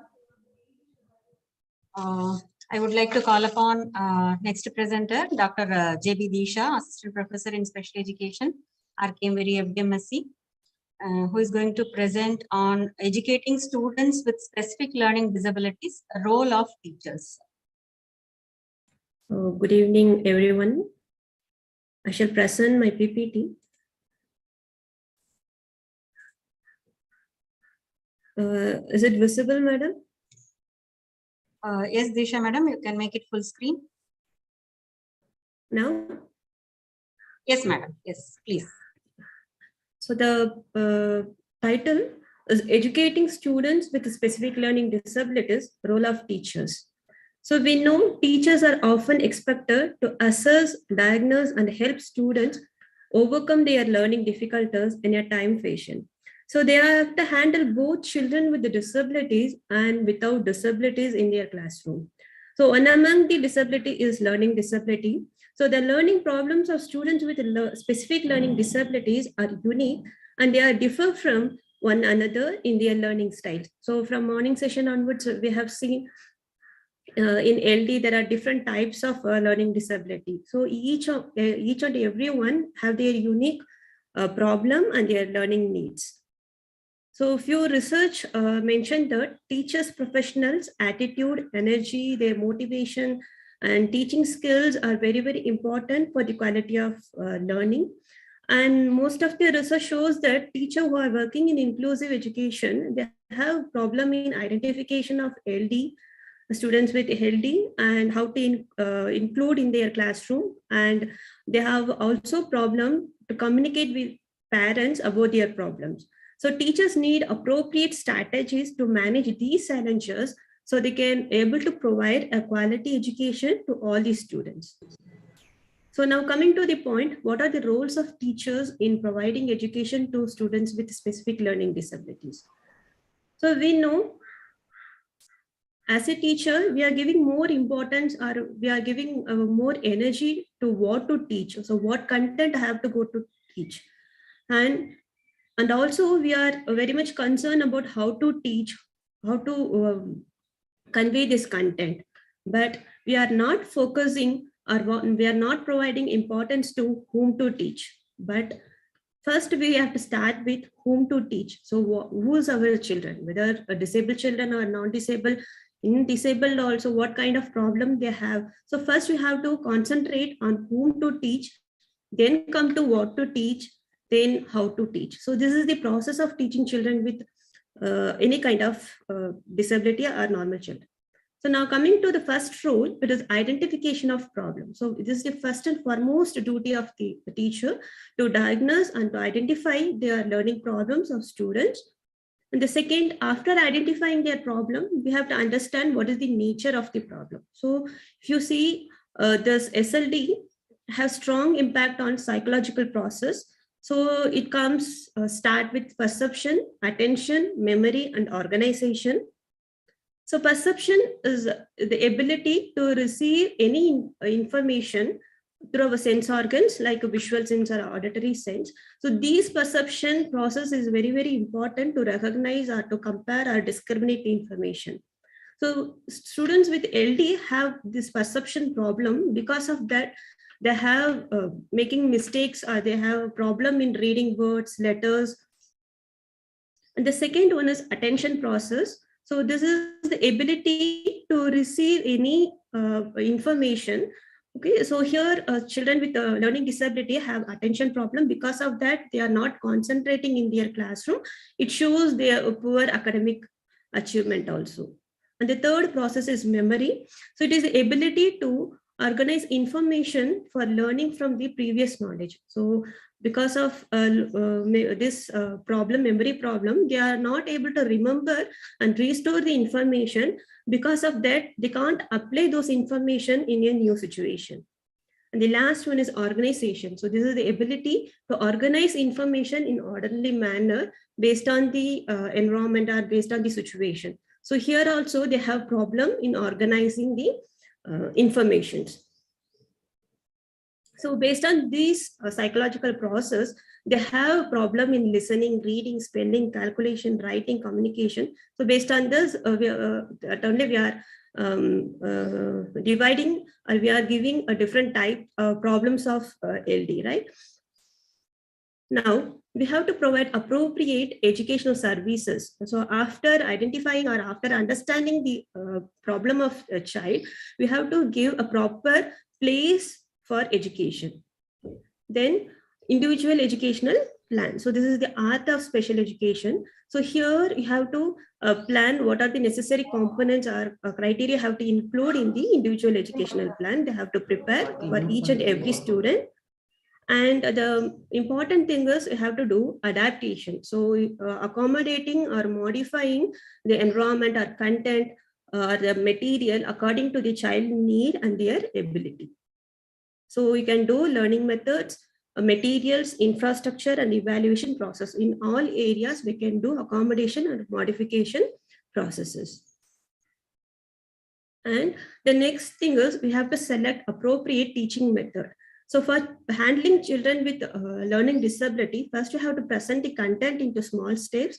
Then you have to clearly tell what are the content, and after teaching you have to evaluate. So based on that, you have to give regular feedback and provide independent practice. So they have to do independently what they have learned in the particular class. Then adequate teaching learning materials. So this is important for any kind of teaching. So as a teacher, you have to have more TLM based on the topics. So students with LD also need different varieties of teaching learning materials to understand the concept. And the last one, use of assistive technology. So previously, Ms. Yukti has shared what are the different assistive technology devices we have to teach children with learning disability. Again, it comes from low tech to high tech. So we can use this kind of assistive technology in our classroom. And the last one is guidance for the parents. So it is important as a teacher, you have to give guidance for the parents to understand their educational problems. Then based on that, we can provide opportunity to the parent to focus on their child development. So these are the role of teacher. It is very crucial in educating children with LD. And all teachers should reinforce appropriate behavior, measure students' learning ability, and create inclusive learning environment. To conclude, so students are facing more problems. As a teacher, we have to select appropriate material, method, or devices to enhance their learning. So these are the references. Thank you. Thank you, Dr. Deeksha, for your presentation. See whether there are any questions. We'll pass on to the next presenter. I would like to call upon Mrs. S.N. Hamsapriya, Assistant Professor in Special Education, RKMVERI FDMSC, who is going to present on students with hearing impairment, misunderstood with learning disability, bridging the gap of learning difficulties with the support of assistive technology. Mrs. Hamsapriya, madam. Yes, ma'am. Yeah. Am I audible? Yes, madam. You can make it full screen. Please proceed. Thank you, ma'am. So good evening, all of you and moderators. My topic is students with hearing impairment misunderstood with learning disorder, bridging the gap of learning difficulties with the support of assistive technology to learn language. So to start with the definition given by IDEA 19. So, madam. Yes, ma'am. Not in full screen mode. Just check once again. Yes, ma'am. It is from my side. It is in full screen mode now. Okay, please continue. Thank you, ma'am. So hearing impairment is so severe that the child is impaired in processing linguistic information through hearing with or without amplification that adversely affects a child's educational performance. And also the same idea in 1990 given the definition for specific learning disability as a disorder in one or more of the basic psychological process involved in understanding and in using language, spoken or written. So according to the medical field, A learning disability, learning disorder, or learning difficulty is a condition in the brain that causes difficulties comprehending and processing informations and can be caused by several different factors. Excuse me, Hamsa madam, slides are not moving. Please check.